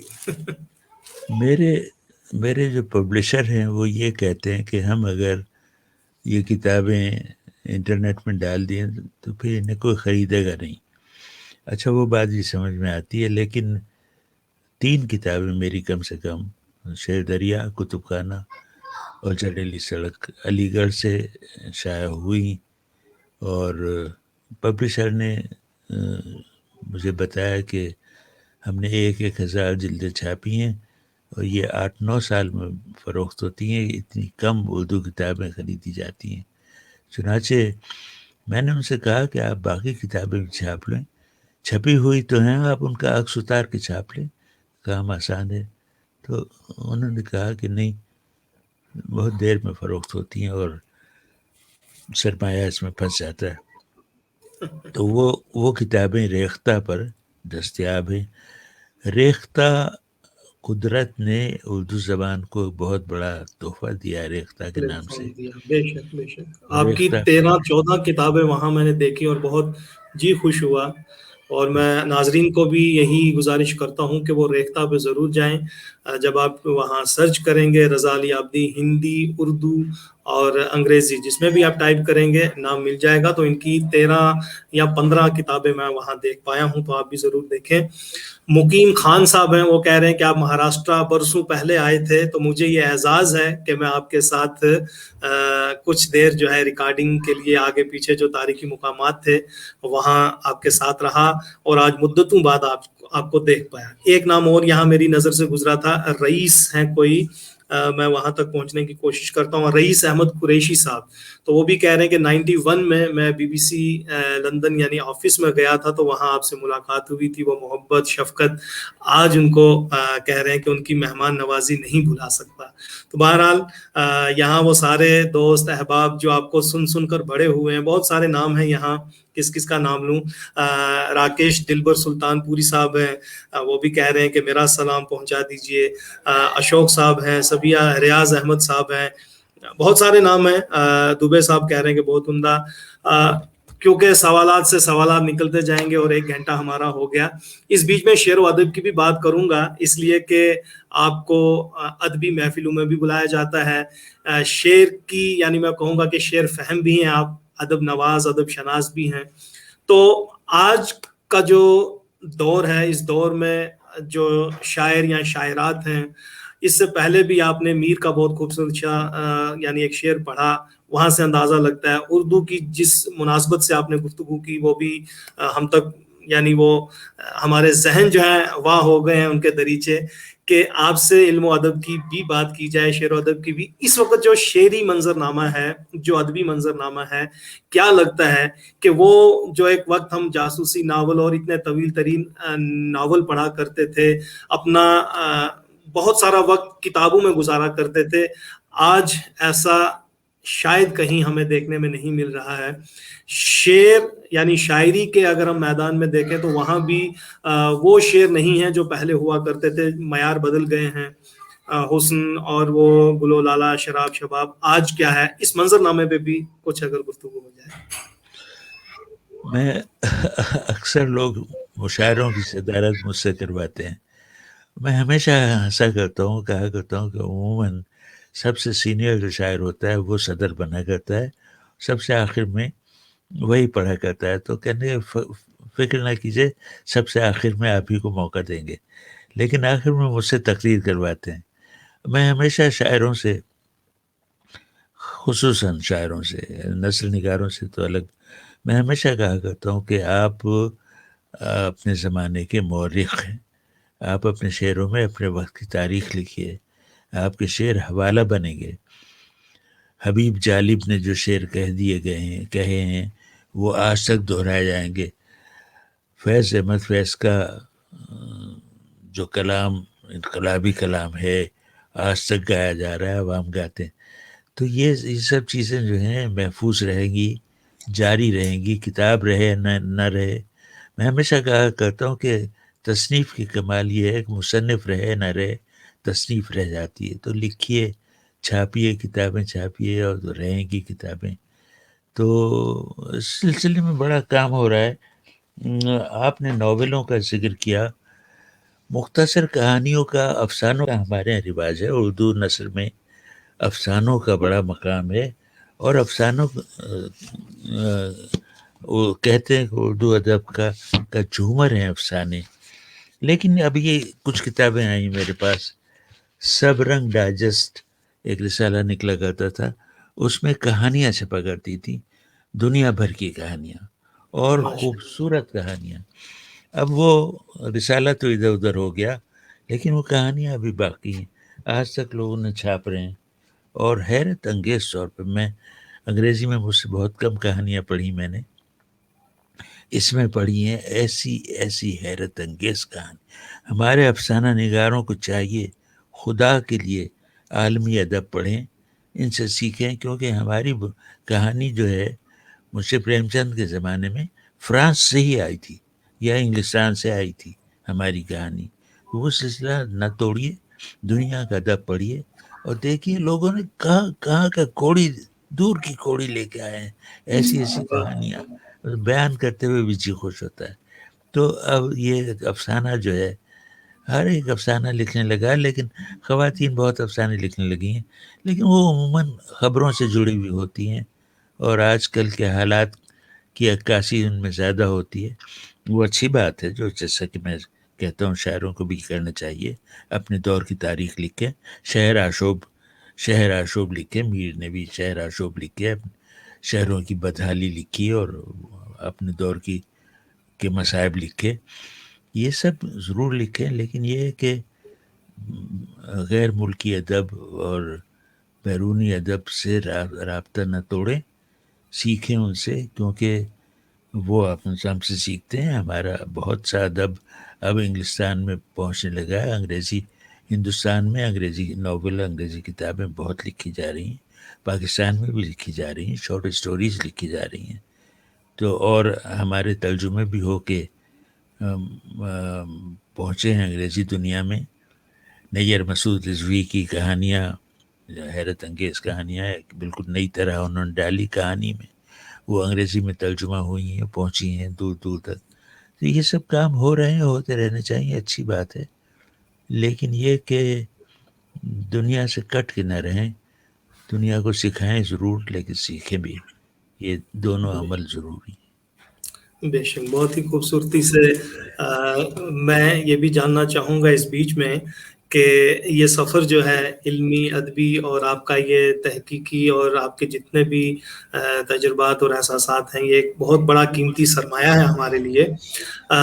اس بیچ میں یہ جو بی بی سی لندن سننے سے ہم محروم ہو گئے ہیں ریڈیو پر، کرونا جیسی وبا نے جہاں آج ہمیں پھر سے کہیں کہیں ریڈیو کے ساتھ وابستہ کر دیا. ابھی ہماری جموں کشمیر کی جو حکومت ہے اس نے بھی 8ویں جماعت تک کا اب کلاسز جو ہیں ریڈیو پر ہی رکھ دی ہیں کہ اب 8ویں تک جو ہیں بچے ریڈیو پہ سنتے رہیں گے، وقفے وقفے سے ٹائم ان کا الگ الگ دیا ہے.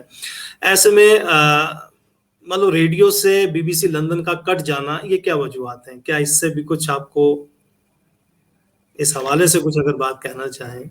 اس کے خالص سیاسی اسباب ہیں. بی بی سی کی جو ورلڈ سروس ہے، جو تقریباً 30-40 زبانوں میں پروگرام کرتی تھی، وہ اس سب کا سیاسی پس منظر تھا. جس طرح کی وابستگی برطانیہ کی تھی، مثال کے طور پر عالم عرب سے ان کے معاملے ہیں، تو چنانچہ جتنی بڑی انگلش سروس ہے تقریباً اتنی بڑی عربی سروس ہے. اسی طرح سے پشتو پروگرام نہیں ہوتے تھے. افغانستان میں ہنگامہ ہوا تو پشتو پروگرام شروع ہو گیا، پشتو سروس کھل گئی، بڑی سروس کھل گئی. یہ سب سیاسی جوڑ توڑ ہے.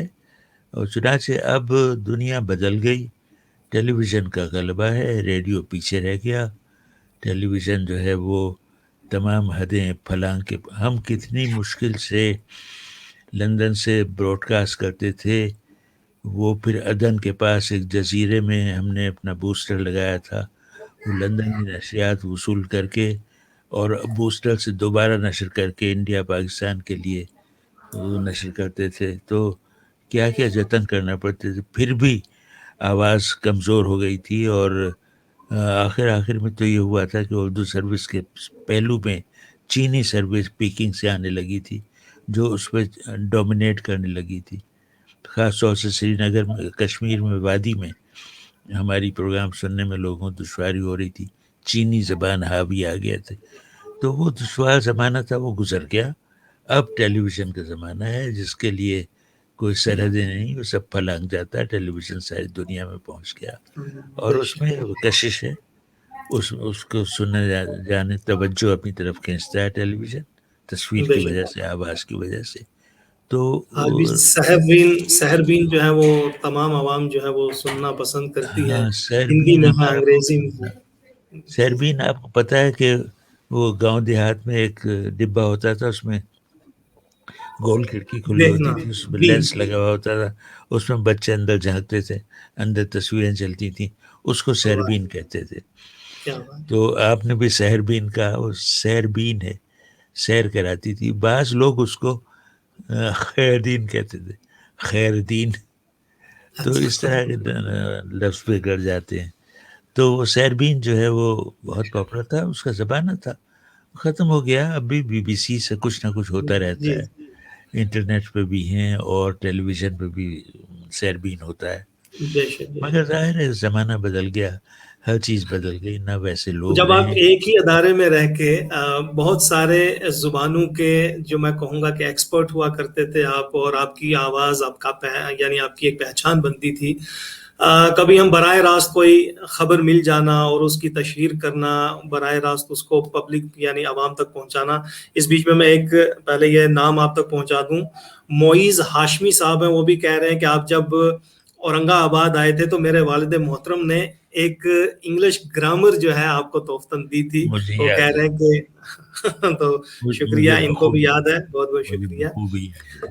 جی جی. تو میں یہ جاننا چاہوں گا کہ جب کبھی آپ ایک روم میں بیٹھتے ہوں گے، جو اسٹوڈیو تھا اس میں الگ الگ زبانوں کے کبھی آن سپاٹ کوئی خبر آپ نے اگر پہنچانی ہے عوام تک، تو زبانوں کا جو تبادلہ ہے، یعنی ہندی والا کوئی لفظ آپ سے پوچھ رہا ہے یا آپ سے کوئی پنجابی والا ہے، کیونکہ بہت ساری زبانیں تھیں ایک ساتھ آپ سارے یعنی اینکر بیٹھا کرتے تھے، تو زبانوں کا یعنی تبادلہ، یا ہم کہیں گے کہ لفظوں کو یا جو لفظیں ایک دوسرے کو آپ دے پاتے تھے، کچھ ایسا کوئی معاملہ کبھی کوئی درپیش آیا ہو؟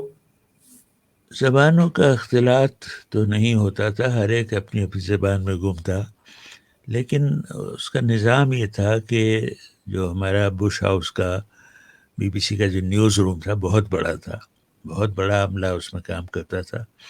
اس کے ایک کونے میں ایک گول میز پڑی ہوئی تھی جس کے گرد 5-6 کرسیاں پڑی ہوئی تھیں.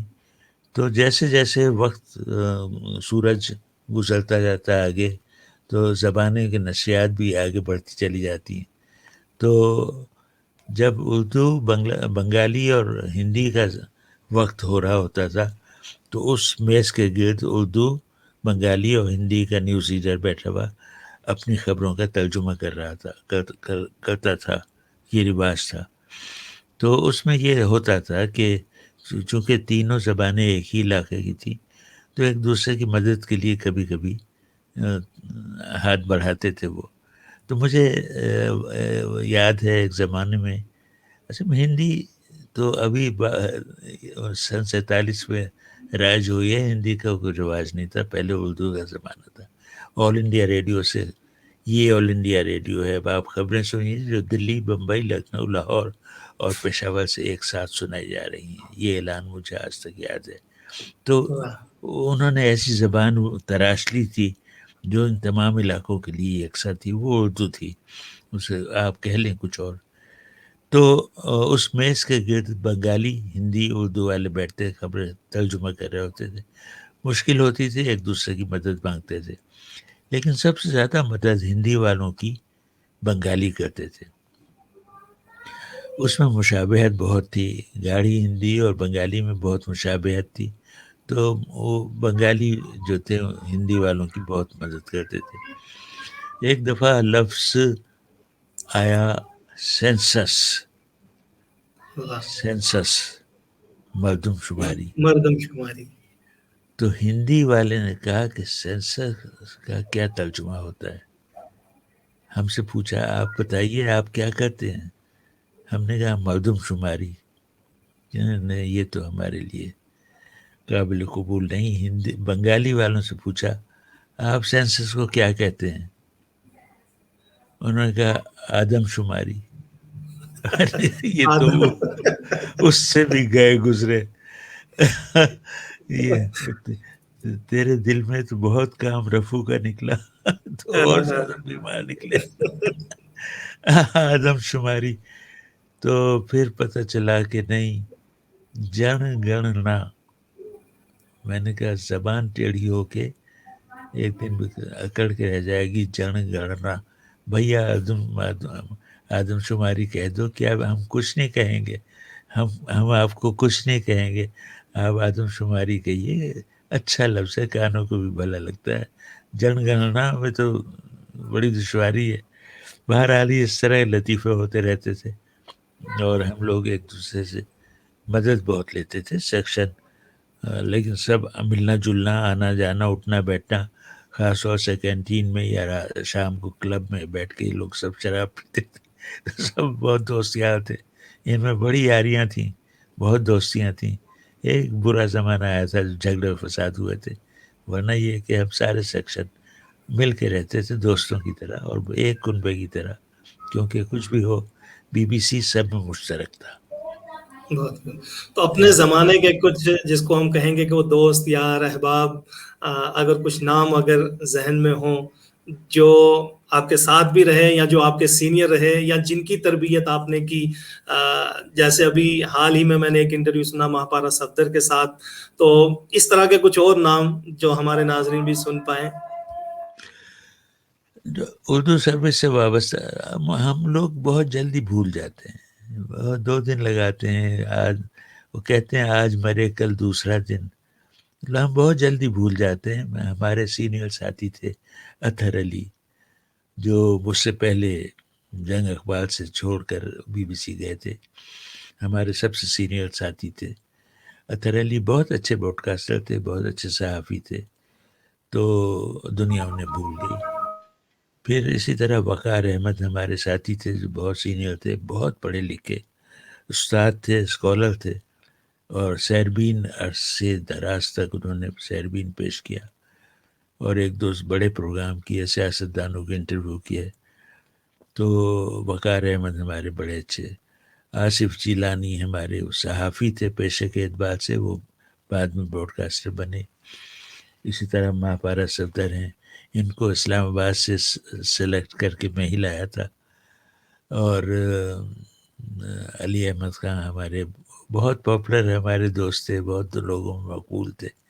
اور شاہد ملک, اور نام نہ گنوائیے کیونکہ کچھ نام رہ جائیں گے تو لوگ برا نہ مانیں, اور میں فوراً ذہن میں نام آتے بھی نہیں, وقت لگتا ہے, یہ عمر کے تقاضا, ذرا دیر لگتی ہے, اس لیے اس وادی میں مجھے نہ لے جائیے. لیکن یہ کہ بہت سے لوگوں کو سکھایا ہم نے, اور آج وہ بڑی اونچی مقام پہ پہنچے ہوئے ہیں.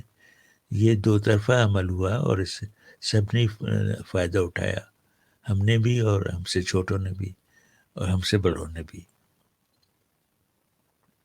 اس بیچ میں بہت سارے سوالات ہیں. ڈاکٹر خلیق انجم علی گڑھ سے ہیں, وہ بھی کہہ رہے ہیں کہ 93 اور 92 کے آس پاس آپ کہیں آئے تھے, تو ان کو بھی یہ شرف حاصل ہے کہ آپ سے ملاقات ہوئی تھی. عشرت بٹ تقریباً 1 گھنٹے سے ہمارے ساتھ جڑے ہوئے ہیں, اور بار بار ایک ہی کوشچن ریپیٹ کر رہے ہیں کہ سر ایک اناؤنسمنٹ وہ جو آپ دیا کرتے تھے BBC لندن سے رضا. ہاں, ایک دفعہ میں خیرپور گیا, سندھ کا علاقہ ہے, اور وہاں ایک اسکول میں بڑا فنکشن ہو رہا تھا. تو میرے جو میزبان تھے انہوں نے کہا چلیے ایک اسکول کا فنکشن ہے, اس میں آپ کو لیے چلتے ہیں, آپ مہمان خصوصی ہوں گے. میں نے آئیے چلیں. گاؤں دیہات جانا مجھے اچھا لگتا ہے, گاؤں کے لوگ مجھے بہت پیارے لگتے ہیں, بے پناہ پیار دیتے ہیں. جو ہم اس اسکول کے فنکشن میں گئے, گاؤں دیہات کے لوگ بھی تھے, ان کے بچے بھی تھے, ٹیچر بھی تھے, اور بڑی رونق لگی ہوئی تھی. ان کا رضا علی آبدی آئے ہیں, آبدی صاحب آئے ہیں, ارے بابا دھوم مچی ہوئی ہے. تو مجھے اسٹیج پہ بٹھایا گیا, میرے سامنے مائکروفون رکھ, فرمائش کیا ہوئی, خبریں سنائیے. اب کوئی گانے والا ہو تو اس سے یہ کہیں گے نا غزل سنائیے, یا گیت سنائیے, یا قوالی سنائیے. اب براڈ کاسٹر اگر آئے گا تو اس سے یہی کہیں گے نا کہ خبریں سنائیے یا اعلان سنائیے. چنانچہ میں نے کہا کہ اچھا لائیے مائکروفون دیجیے. تو پھر میں نے اپنے مخصوص انداز میں, یہ BBC لندن ہے, اب آپ رضا علی آبدی سے خبریں سنیے. آج کی بڑی خبر یہ ہے کہ پاکستان کے علاقہ خیرپور میں تعلیمی انقلاب آ گیا ہے, اور یہ علاقہ علم کے دیوں سے, چراغوں سے جلدی جھلملائے گا. خبریں ختم ہوئی اور لوگ بڑے خوش ہوئے, تالیاں بجائیں. ایک دفعہ میں لاہور گیا, لاہور سے نواح میں ایک گاؤں کے لوگ مجھے ایئرپورٹ پہ لینے آ گئے. انہیں پتہ تھا میں کس پرواز سے آ رہا ہوں. اپنے گاؤں میں لے گئے, اور وہاں اسے کہتے ہیں کچہری. لوگ جمع ہو کے دائرہ کر کے بیٹھ گئے, آپ کو بیچ میں بٹھا کے کچہری جم گئی وہاں. انہوں نے کہا کہ سدھو بھائی کا لطیفے سنائیے. اب مارے گئے. یہ کام سدھو بھائی سے ہم نے کروایا, لکھا ہم نے, بولتے تھے وہ, لیکن اب ہم تو نہیں اس طرح بول سکتے, لیکن وہ سنانا پڑے سدھو بھائی کے لطیفے.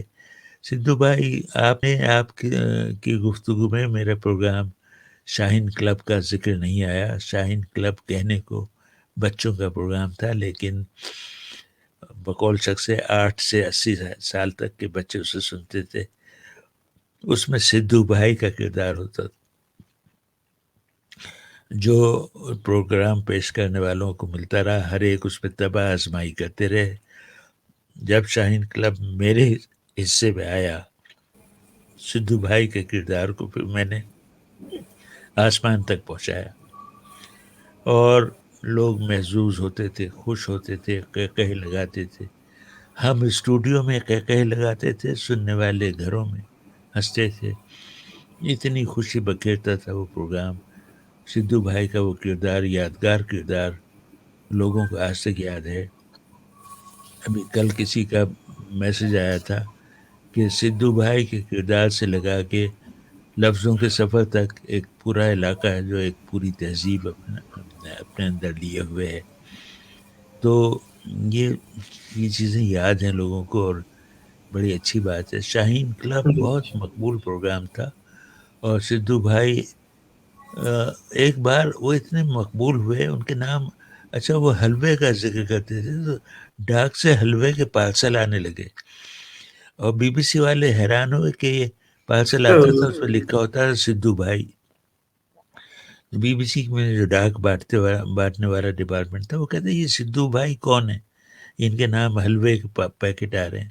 وہ خراب بھی ہو جاتا تھا اکثر حلوہ. تو یہ ہوا کہ سدھو بھائی جو تھے ان کے حلوے کا قصہ بہت مشہور تھا اور شہرت تھی کیونکہ وہ بظاہر حلوے کے بہت شوقین تھے.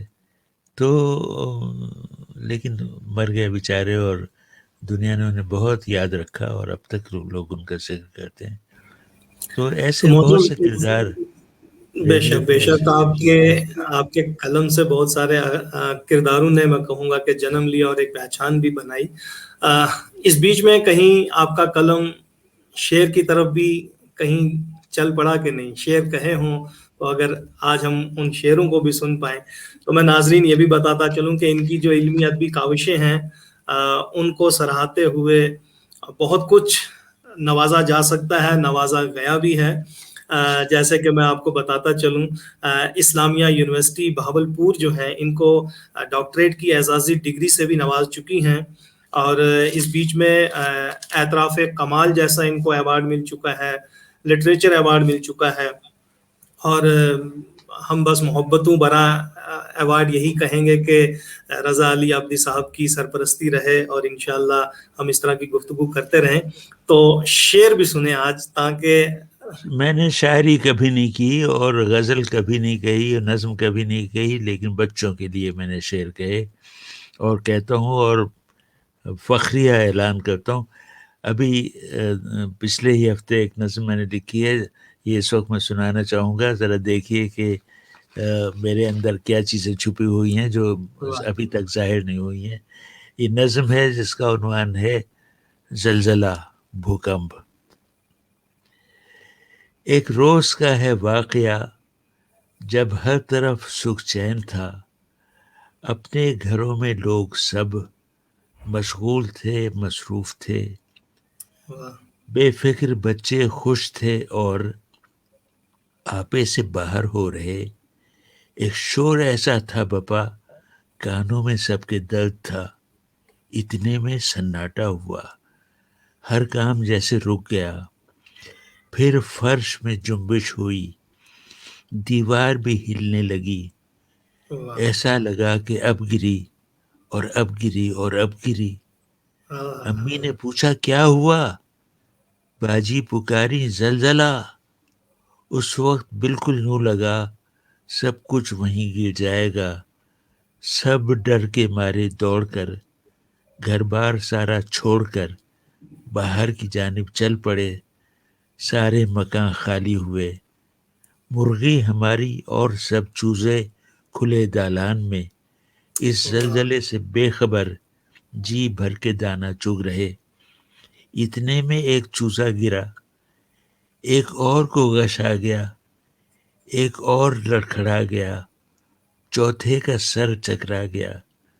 مرغی نے یہ سب دیکھ کر جھٹ اپنے پر پھیلا دیے. چوزے بیچارے خوف سے سب دانا وانا بھول کر ماں کے پروں میں جا چھپے. ماں نے بھی پھر اچھی طرح گودی میں ان کو بھر لیا. چوزوں کو بھی چین آ گیا.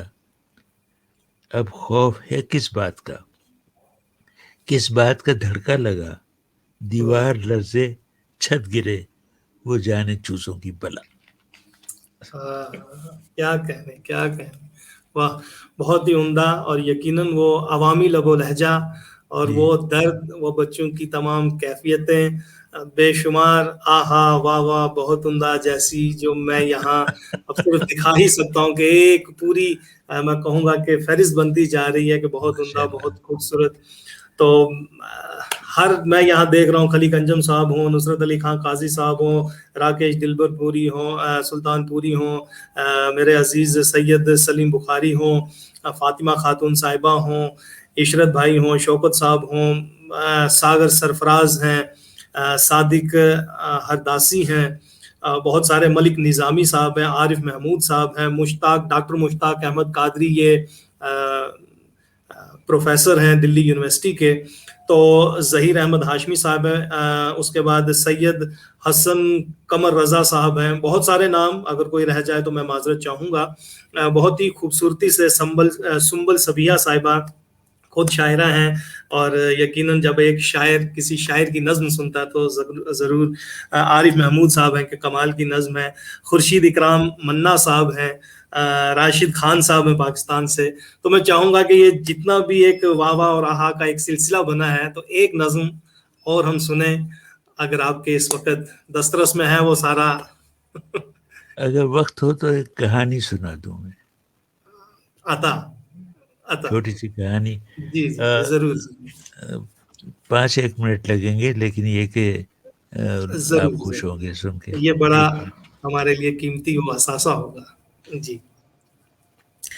اکبر علی صاحب, پرانی یاد تازہ ہو گئی لکھ رہے ہیں. یقیناً بھائی, مجھے خود, آپ تو جانتے ہی ہیں کہ ہم جس گاؤں سے تعلق رکھتے تھے وہاں صرف ریڈیو ہوا کرتا تھا. شکریہ ڈاکٹر صاحب, ڈاکٹر انجم صاحب, بخاری صاحب, مرزا عبد القیوم صاحب, عشرت بٹ صاحب بالکل کہہ رہے ہیں کہ عطا ہو, کہانی کا انتظار ہے. جی سر, اپنی آواز زندہ آواز. یہ میری کہانیوں کا مجموعہ ہے, اپنی آواز. اس کی جو پہلی ہی کہانی ہے اس کا نام بڑا عجیب و غریب ہے, نام چھپانے کا موسم. واہ, نام چھپانے کا موسم. اس موڈ بدلتے ہیں تو یہ اس میں براڈ کاسٹنگ کا کمال شامل کرنا پڑتا ہے. اس روز آسمان سے سونا برس رہا تھا. ایک تو سیب کے پھول کھلے تھے, اوپر سے دھوپ یوں چمکی کہ سونا برسنے ہی کا گمان ہوا. میں نے کھڑکی کا پردہ جو کھولا تو دھوپ گلال کی طرح اڑتی اندر چلی آئی. نیچے سڑک پہ خوب رونق تھی. عورتیں رنگ برنگے لباس پہنے کام پہ جا رہی تھیں. لڑکیوں نے کلیوں کی رنگت جیسی لپسٹک لگائی تھی. اسکول جانے والے بچے اس دن اچھل اچھل کر چل رہے تھے. میں جتنی دیر نہاتا رہا اور لباس بدلتا رہا, سارے ہی پرانے گانے ایک ایک کر کے زبان پہ آتے گئے. آئینے کے سامنے آئی بہار آج آئی بہار گایا تو میں اپنے آپ کو پنکج ملک لگا. میں نے گلابی قمیض پہنی, ویسی ہی گلابی ٹائی باندھی. گھر سے نکلتے ہوئے کالر میں گلابی پھول بھی لگایا. سیٹی پہ کوئی گانا گاتا ہوا اسٹیشن کی طرف چلا. مسٹر پٹیل کے سب پوسٹ آفس کے قریب پہنچا تو دیکھا کہ ایک چھوٹی سی لڑکی پنجوں پر اونچی ہو کر سگریٹ کا ایک خالی پیکٹ سرخ لیٹر باکس میں ڈالنے کی کوشش کر رہی ہے. مجھے آتا دیکھ کر وہ جھٹ الگ ہو گئی جیسے وہ کچھ نہ کر رہی ہو. ننھی لڑکی کے قریب سے گزرتے ہوئے میں نے جھک کر اسے ہیلو کہا اور پوچھا تمہارا کیا نام ہے. اس نے جو گھور کے مجھے دیکھا تو میری سیٹی بے سری ہو گئی. میں مسکرایا اور آگے بڑھ گیا. اگلے روز بھی دھوپ خوب چمکی. صبح تڑکے ہی سامنے والی چمنی پہ وہ چڑیا آن بیٹھی جو سال کے سال بڑی باقاعدگی سے آتی تھی. یوں آتی تھی کہ جیسے موسم بہار اپنے ساتھ وہی لاتی ہو. اس روز بھی وہ دیر تک گاتی رہی. اپنے چہرے پہ خوب بہت سے ٹھنڈے پانی کے چھینٹے دینے کے بعد اس دن اپنی ہتھیلی پر کچھ زیادہ ہی آفٹر شیو لوشن لگایا. جتنا چہرے پہ لگا وہ لگا, باقی اپنی قمیض پہ پوچھا اور گنگناتا ہوا گھر سے باہر نکلا تو ڈاکیے نے بڑی گرمجوشی سے سلام کیا. جاڑوں میں یہی ڈاکیا صرف گردن ہلا کے رہ جاتا تھا. میں سڑک کے اس رخ پہ چلا جدھر دھوپ پھیلی ہوئی تھی اور جہاں پھولوں سے لدی شاخیں پیدل چلنے والوں کے بالوں سے الجھ رہی تھی اور ان کے رخساروں کو چھو رہی تھی. سڑک کے اسی کنارے مسٹر پٹیل کا سب پوسٹ آفس ہے. میں قریب پہنچا تو دیکھا کہ وہی کمسن لڑکی سرخ لیٹر باکس کے چکر کاٹ رہی ہے. میں قریب پہنچا تو میں نے دیکھا کہ وہ چکر کاٹ رہی ہے اور گا رہی ہے. مجھے دیکھتے ہی وہ ٹھٹک گئی اور ڈر کر یوں دیکھنے لگی جیسے اسے پہلے سے خبر ہو کہ آج بھی میں اس کا نام پوچھوں گا. قریب جا کے میں نے کہا, کیا نام ہے تمہارا؟ یہ سننا تھا کہ وہ سر پہ پیر رکھ کر بھاگی. لندن کی سڑکوں پر ہرنی کو بھاگتے دیکھا تو میری سیٹی کی لے اونچی ہو گئی. ہنستا ہوا میں آگے بڑھ گیا. اس روز کی سنہری فضا میں اپنے جوتوں کی کھٹ کھٹ مجھے بہت اچھی لگی. اگلے روز بھی کمال ہوا. محکمہ موسمیات کی پیشن گوئی سچی نکلی. صبح ہوئی تو ہوا بھی دھوپ میں نہائی ہوئی تھی. اچانک گرمی پڑی تو شاخوں پہ لدے پھولوں کی پنکھڑیاں بکھر کر پگڈنڈیوں پہ پھیلنے لگیں اور اسکول کے جانے والے بچے خوش ہو کر اپنے بستے ہوا میں گھمانے لگے. ساتھ میں وہ خود بھی گھومتے جاتے تھے اور کھلکھلا کے ہنستے تھے. جی چاہا کہ میں بھی ان میں شامل ہو جاؤں اور ان سب سے ان کے نام پوچھوں. مجھے مسکراتا دیکھ کے وہ بھی مسکرائے. کسی نے ہیلو کہا, کسی نے گڈ مارننگ, یا ان کی ماؤں نے کہا کیسا اچھا دن ہے نا. اور میں ہر ایک کی ہاں میں ہاں ملاتا. جب مسٹر پٹیل کے سب پوسٹ آفس کے سامنے پہنچا تو وہ کم سی لڑکی سرخ لیٹر باکس سے ٹیک لگائے ایک کمانی دار کھلونے میں چابی دیے جا رہی تھی. اس کی کمانی کبھی کی ٹوٹ چکی تھی. اس کا سارا دھیان کھلونے میں لگا تھا, لیکن وہ سر اٹھا کر ادھر بھی دیکھتی جاتی تھی جدھر سے میں آتا تھا. مجھے دیکھتے ہی وہ کھلونے پہ یوں جھک گئی جیسے میرے آنے کی اسے خبر تک نہ ہو. میں نے اس کے پاس پہنچ کے کہا, تمہارا نام کیا ہے؟ اس نے سنی انسنی کر دی اور کھلونے میں جلدی کوک بھرنے لگی, ایسے جیسے وہ میلا کچیلا بندر پل بھر میں ناچ کر اپنا باجا بجانے لگے گا. میں خوب ہنسا اور بائے بائے کہتا ہوا اسٹیشن کی طرف بڑھ گیا.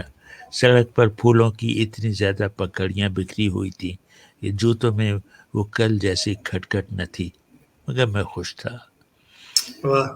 اگلے دن کا سورج بجھا سا نکلا. نہ وہ سونے کی برسات ہوئی اور سامنے والی چمنی پہ چڑیا آئی.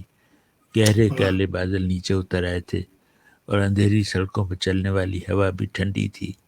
بچے موٹے موٹے کوٹ پہنے گزرے. مائیں راستے بھر ڈانٹ ڈپٹ کرتی گئیں. اس روز میں بھی اداس تھا اور میرا دل بھی. گھر سے خط آیا تو وہ بھی بیماریوں اور طبیعت کی خرابیوں سے بھرا پڑا تھا. میں نے الماری سے اونی کوٹ نکالا, اس کی گرد جھاڑی اور چھینکتا ہوا گھر سے نکلا. ڈاکیے نے گڈ مارننگ بھی نہیں کہا, یا شاید کہا اور میں نے جواب نہیں دیا. ایک سائیکل سوار سے ٹکر ہوئی. ایک بلی کی دم پر پاؤں پڑا. نہ جانے کہاں سے جوتے میں ایک کنکر آ گیا جو ذرا دیر بعد کانٹا بن کے چبھنے لگا. کیسا بوجھل دن تھا. میں سر جھکائے مسٹر پٹیل کے سب پوسٹ آفس تک جا پہنچا. وہ کم سی لڑکی سرخ لیٹر باکس سے لگی کھڑی تھی. میں اس کے قریب سے گزر گیا اور اگلے موڑ پہ میں مڑنے والا تھا. پیچھے سے ایک ننھی سی آواز آئی, سنو, میرا نام جولیا ہے. واہ, سنو میرا نام جولیا, کیا بات ہے. بہت ہی خوبصورتی میں کہوں گا کہ اس پوری کہانی میں ہے, اور اتنا ہی خوبصورت آپ کا لہجہ. بہت سارے کمنٹس ہیں, بس ان کا لب لباب آپ تک پہنچاؤں. کہ کسی نے کہا کہ پنکج ملک کی یاد آ گئی, کسی نے کہا کہ ترکیب الفاظ بہت خوبصورت ہیں, کسی نے کہا کہ لہجے میں بہت ملامت ہے, کسی نے کہا کہ صورت انداز دیکھیے. بہت کچھ ہے, کیا خوب انداز ہے.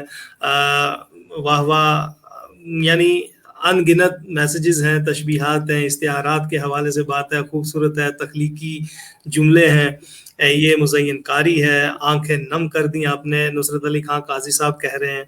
تو ظاہر سی بات ہے اس بیچ میں معیز ہاشمی صاحب کا بھی ایک کمنٹ آیا تھا، میں نے یہاں جلدی جلدی لکھ دیا کیونکہ تیزی سے آہستہ نکل رہے تھے، کہ زمین کی تسخیر جیسی کوئی نظم ان کی آپ نے کہیں BBC لندن سے پڑھی ہے؟ تو وہ آج کہہ رہے ہیں کہ اتنی دیر بعد میں نے آپ کو روبرو دوبارہ سنا. شائستہ پروین صاحبہ ہیں، راشد خان صاحب ہے، سبیہ سنبل صاحب ہیں، کہ دل کو چھو لینے والی کہانی آپ نے پڑھی.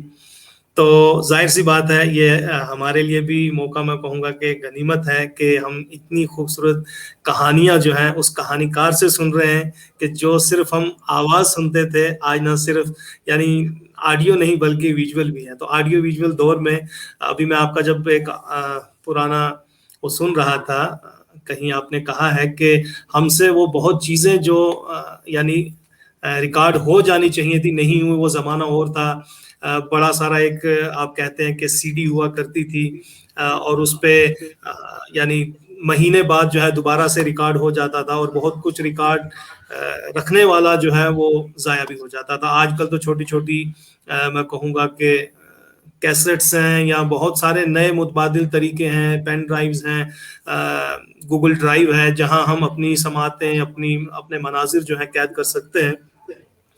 تو کچھ ایسی خاص یادیں جو آپ کو لگ رہا ہو کہ وہ جو ایک میں کہوں گا کہ چونکہ میں بھی ریڈیو سے جڑا ہوں، اور کبھی کبھی بڑا اچھا لگتا ہے جب ہم وہ پرانی CDs نکالتے ہیں بڑے بڑے، جس میں کٹ ہوا کرتے تھے کہ یہ پن اٹھا کے اس پہ رکھنا ہے تو یہ گانا چلے گا. تو اس طرح کی آپ کی بہت ساری میں کہوں گا کہ دستاویزی جو چیزیں تھیں، تاریخی چیزیں تھیں، وہ کہیں ضائع بھی ہو گئیں، اور کچھ آپ بچا پائے ہوں گے. اس دور کو بھی تھوڑا سا جاتے جاتے میں چاہوں گا کہ بتاتے جائیں کہ جو دور بدلے ہیں اس میں ہم اپنے آپ کو، کیونکہ آج آپ ہمارے سامنے ہیں، تو وہ جو آج سے اتنا پرانا جو وقت گزرا ہے، آپ کی جو اتنی قیمتی باتیں تھیں، آپ کے پروگرامز تھے، وہ سارے کے سارے کہیں ریکارڈ ہیں یا نہیں؟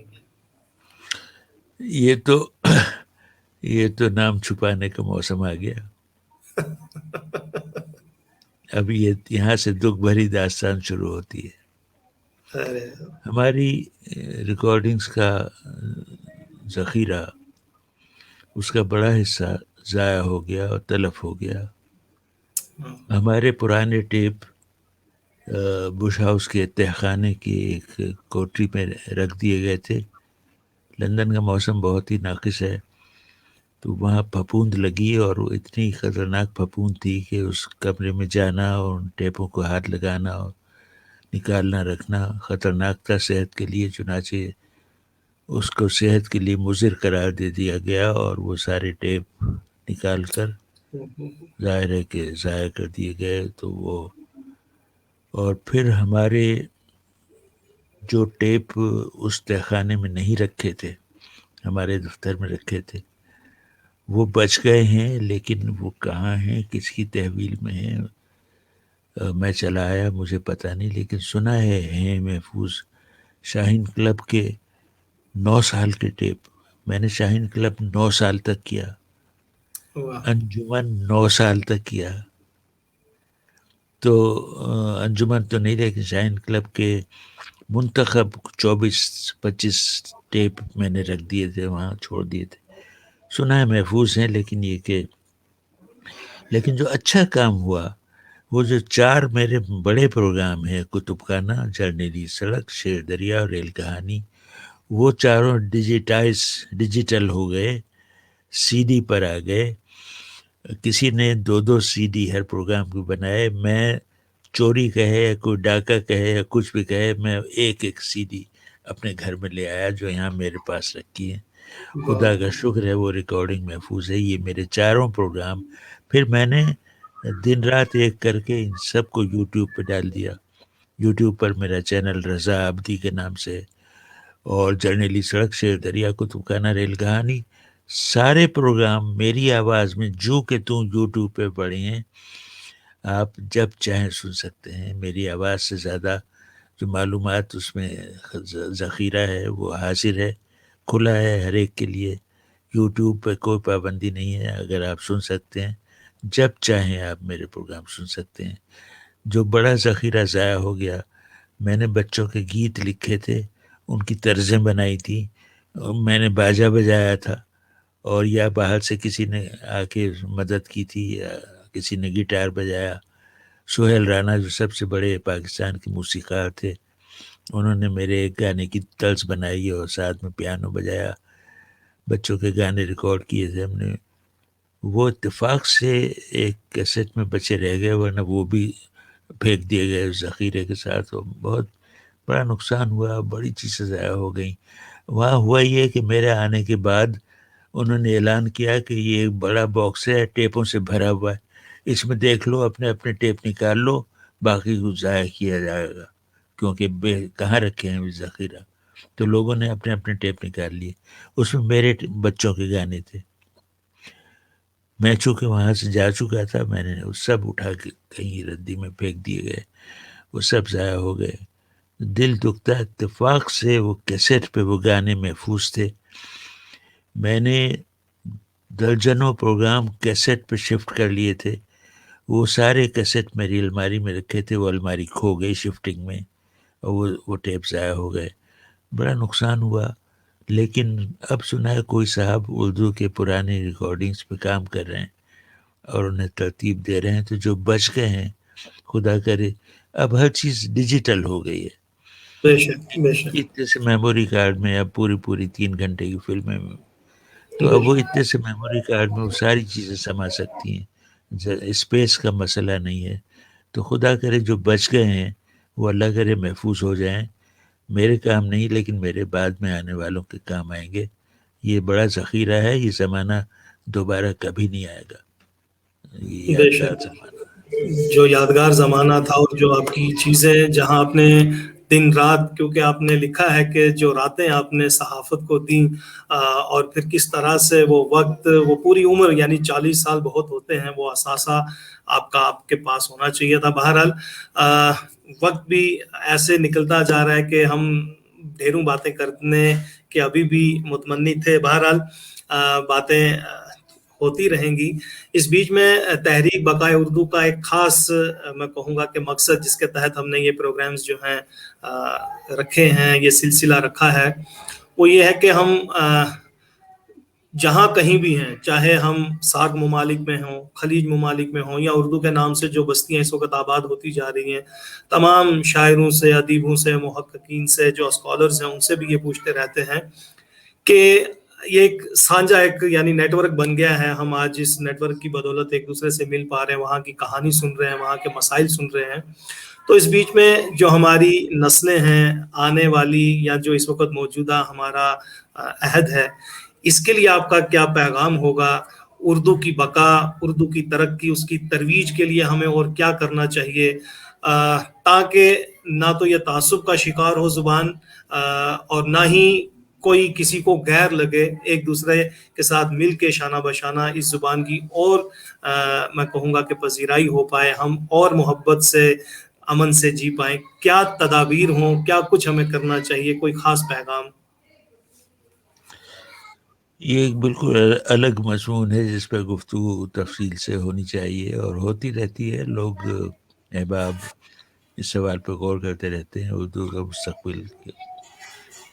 ان تمام باتوں سے پہلے میں ان تمام خواتین و حضرات کا جن کا ابھی نام لیا گیا یا جن کا نام لینے کی نوبت نہیں آئی, لیکن جو اتنی دیر سے میری یہ طولانی گفتگو سن رہے ہیں, ان سب سے میں یہ کہوں گا آئی لو یو. آپ سے مجھے پیار ہے, جس کے جواب میں آپ نے مجھے جو پیار دیا ہے وہ آپ کو یقین نہیں ہوگا, لیکن مجھ تک پہنچ رہا ہے. تو میں مسرور ہوں, سرشار ہوں, اور اب اس دن کو اپنے لیے بڑی خوش نصیبی کا دن سمجھتا ہوں. وقاص عزیز ہیں ہمارے دوست سخن ٹی وی سے پاکستان, وہ بھی کہہ رہے ہیں کہ آپ ایک زندہ جاوید یونیورسٹی ہیں, ہم تشنا ہیں آپ کے علم سے. ہم جو کچھ بھی سیکھ پائے یہ خدا کی, میں کہوں گا کہ انہوں نے لکھا ہے کہ ہم پہ رحمت ہے. نصرت علی خان قاضی صاحب کہہ رہے ہیں کہ اتنی متاثر کن شخصیت, لگتا ہے کہ یہ پروگرام یوں ہی چلتا رہے. بہت سارے اور بھی ہیں. تو بہرحال وقاص عزیز صاحب کا پیغام اس لیے پہنچایا کہ سخن ٹی وی ایک اپنی جگہ اردو کے حوالے سے بہترین کاوشیں اور کوششیں کر رہے ہیں. تو اردو کے حوالے سے جی. تو پھر یہی ہے کہ اردو کے لیے کیا کیا جائے. اردو بڑی سخت جان زبان ہے, اور چونکہ عوام کی زبان ہے, اگر یہ عمرہ رؤسا کی اور کوٹھیوں محلوں میں رہنے والوں کی زبان ہوتی تو یہ کب کی فنا ہو گئی ہوتی، لیکن یہ عوام میں سے پیدا ہوئی ہے، عوام میں سے ابھری ہے اور وہاں زندہ ہے، کہیں اور رہے نہ رہے۔ دیکھیے پاکستان میں ٹیلی ویژن کا بہت رواج ہے، ہندوستان میں بھی ہوگا بلا شبہ، اور وہ بات وہاں نہیں ہے جو پاکستان میں ہے کہ کئی کمپنیوں نے انگریزی زبان کی چینل کھولنے کی کوشش کی ہے، کھولی، شروع ہوئی ہیں، عملہ رکھا گیا، اسٹاف، بھاری اسٹاف رکھا گیا، انگریزی پروگرام شروع ہوئے، لیکن چند ہفتے چند مہینے چل کے وہ تھک ہار کے ہانپ گئے اور بند کرنا پڑے، اس لیے کہ ان کو وہ مقبولیت حاصل نہیں تھی جو اردو پروگراموں کی تھی یا علاقائی زبانوں کی تھی، سندھی، بلوچی، پشتو، یہ پنجابی، یہ پروگرام ہوتے رہتے ہیں اور کیوں نہ ہوں، بجا طور پہ ہوں اور مقبول ہیں اور سنے جاتے ہیں، لیکن اردو کو جو مقام حاصل ہے اس میں کوئی تعصب نہیں ہے، یا یہ کہ کوئی یو پی والوں کا کمال یا دلی، لکھنؤ یا دکن والوں کا کوئی کمال نہیں ہے، کمال اس زبان کا ہے جو بہت سخت جان ہے، مشکل حالات میں زندہ رہی۔ زندہ باد۔ ایک زمانہ تھا، یہ بات اردو کا حال میں نے لکھی ہے، دنیا کا ہر مضمون اردو میں پڑھایا جاتا تھا۔ بے شک۔ انگریزوں نے تمام درسی کتابیں راتوں رات اردو میں ترجمہ کرا کے اپنے چھاپے خانوں میں اردو کی چھپائی شروع کی، انہوں نے 1803 میں تمام کتابیں دہلی کالج کی اور رڑکی کے سول انجینئرنگ کالج کے تمام نصابی کتابیں، درسی کتابیں اردو میں ترجمہ کی گئیں، اور یہ ساری تعلیم اردو میں ہوتی تھی، ہر جدید اور قدیم مضمون اردو میں پڑھایا جاتا تھا۔ میں نے وہ کتابیں دیکھی ہیں دلی کی جس میں انگریزی سکھائی جاتی تھی اردو کے ذریعے۔ یہ کیسی عجیب زبان ہے، یہ اتنی آسانی سے دم توڑنے ہانپنے والی زبان نہیں ہے، اس میں اپنی خوبیوں کی بنا پہ جیے گی، ٹھیک ہے، اس میں بڑی اعلیٰ تعلیم نہیں ہو سکتی، اس میں پابندیاں کچھ محدود ہیں، کچھ اتنے اعلیٰ دستیاب نہیں ہیں وسائل، اس زبان میں اعلیٰ تعلیم شاید نہیں ہو سکتی، اس زبان میں سرکاری خط و کتابت نہیں ہو سکتی، فائلیں نہیں بھری جا سکتی، ٹھیکے نہیں دیے جا سکتے، ٹینڈر نوٹس نہیں جاری ہو سکتے، ہو سکتا ہے لیکن یہ کہیں جانے والی نہیں ہے، یہ ہماری جان کے ساتھ ہے، ہمیں عزیز ہے، ہم اس سے عزیز ہیں۔ اردو سے ہم ہو یا نہ، اردو ہم سے ہو یا نہ ہو، ہم اردو سے ہیں، یہ بات طے ہے اور ہمیشہ کے لیے طے ہے۔ زندہ بہت ہی خوبصورتی سے میں کہوں گا کہ یہ ساری باتیں ہوئی، ہم آپ کی کہانی سن پائے، آپ کی نظمیں سن پائے، آپ سے پوری ایک تاریخ جو ہے ہم نے اس وقت چند لمحوں میں سمیٹنے کی کوشش کی، یعنی کہاں وہ 1935 اور کہاں یہ آج 2000، ہم اگر دیکھیں کہ 21ویں صدی میں ہم داخل ہو چکے ہیں، تو 2021 یعنی ایک سلسلہ وار، ایک اتنا طویل عرصہ جو آج ناظرین نے بھی اتنی خوبصورتی سے ہمیں، میں کہوں گا کہ نوازا، ہمارے ساتھ رہے۔ رضا علی عابدی صاحب، میں محبتوں کے ہزارہا میں کہوں گا کہ الفاظ استعمال کروں وہ بھی کم پڑ جائیں، بس ایک محبت آپ کے نام، کیونکہ آپ نے کہا کہ آئی لو یو، تو میں بھی انہی الفاظ سے اس خوبصورت سے یادگار لمحے کو بس اس شکریہ کے ساتھ کہ تحریک بقائے اردو، ہمارے محترم جو سرپرست اعلیٰ ہیں سید فاروق شاہ بخاری، وہ بھی آج خوش ہوئے ہیں، اور ہمارے جتنے بھی اراکین ہیں، ہمارے مشیر ہیں، آپ عارف نقوی صاحب کو جانتے ہوں گے برلن میں، جرمنی میں، وہ ہمارے مشیروں میں ہیں، بہت سارے، کس کا نام لوں، پھر وہی بات ہے کہ چھوٹ جائے گا کوئی نام تو اچھا نہیں لگتا، بس یہ محبتیں، آپ کی دعائیں ہمارے ساتھ رہنی چاہیے، انشاءاللہ پھر اگر کسی پروگرام کے دوران ہم آپ سے جڑ پائے یا آپ نے ہمیں وقت دیا اتنا طویل، ہم اس وقت بھی 1 گھنٹہ اور تقریباً 49 منٹ ہم بات کر چکے ہیں، تو یہ بہت اعزاز ہے ہمارے لیے، اتنا خوبصورت پروگرام ہنستے ہنستے ہمارے ناظرین نے بھی ہمارا ساتھ دیا، تو میں ایک بار پھر سے تحریک کی طرف سے، تمام چاہنے والوں کی طرف سے آپ کا شکریہ ادا کرتا ہوں، اور جاتے جاتے یہی کہوں گا کہ اگر کوئی خاص من میں بات رہ گئی ہو تو وہ کہتے ہوئے ہم اجازت چاہیں گے۔ میں لفظوں میں کنجوسی نہیں کرتا، لفظوں میں کنجوسی نہیں کرتا، ایک ہی چیز ہے جس میں فیاضی کام آتی ہے، اور میرا جذبہ جو ہے، میرا احساس جو ہے، میرے اندر جو تڑپ ہے یگانگت کی، برادری کی، چاہت کی، محبت کی، نوازش کی، عنایت کی، وہ میں چاہتا ہوں میرے آپ کے درمیان قائم رہے۔ میرے سامعین، میرے ناظرین، میرے قارئین سب مجھے بے حد عزیز ہیں، ان سب کو میرا سلام پہنچے۔ بہت بہت شکریہ غزالی عابدی صاحب، بس دعائیں آپ کا دست شفقت ہمارے لیے ہو۔ کئی جگہ آنکھیں نم ہو گئیں نصرت علی خان قاضی صاحب، بہت سارے ایسے سوالات ہیں کہ زندہ باد رضا علی صاحب، اردو کے حوالے سے جو کچھ آپ نے کہا متفق ہوں۔ یہ خورشید اکرام منا صاحب کہہ رہے ہیں خود ایک بہترین ادیب ہیں۔ شائستہ پروین صاحبہ کہہ رہی ہیں کہ متاثر کن شخصیت تھی، اور یہ گفتگو مجھے آج میرے بچپن کی یاد تازہ ہو گئی، تو بہت بہت شکریہ۔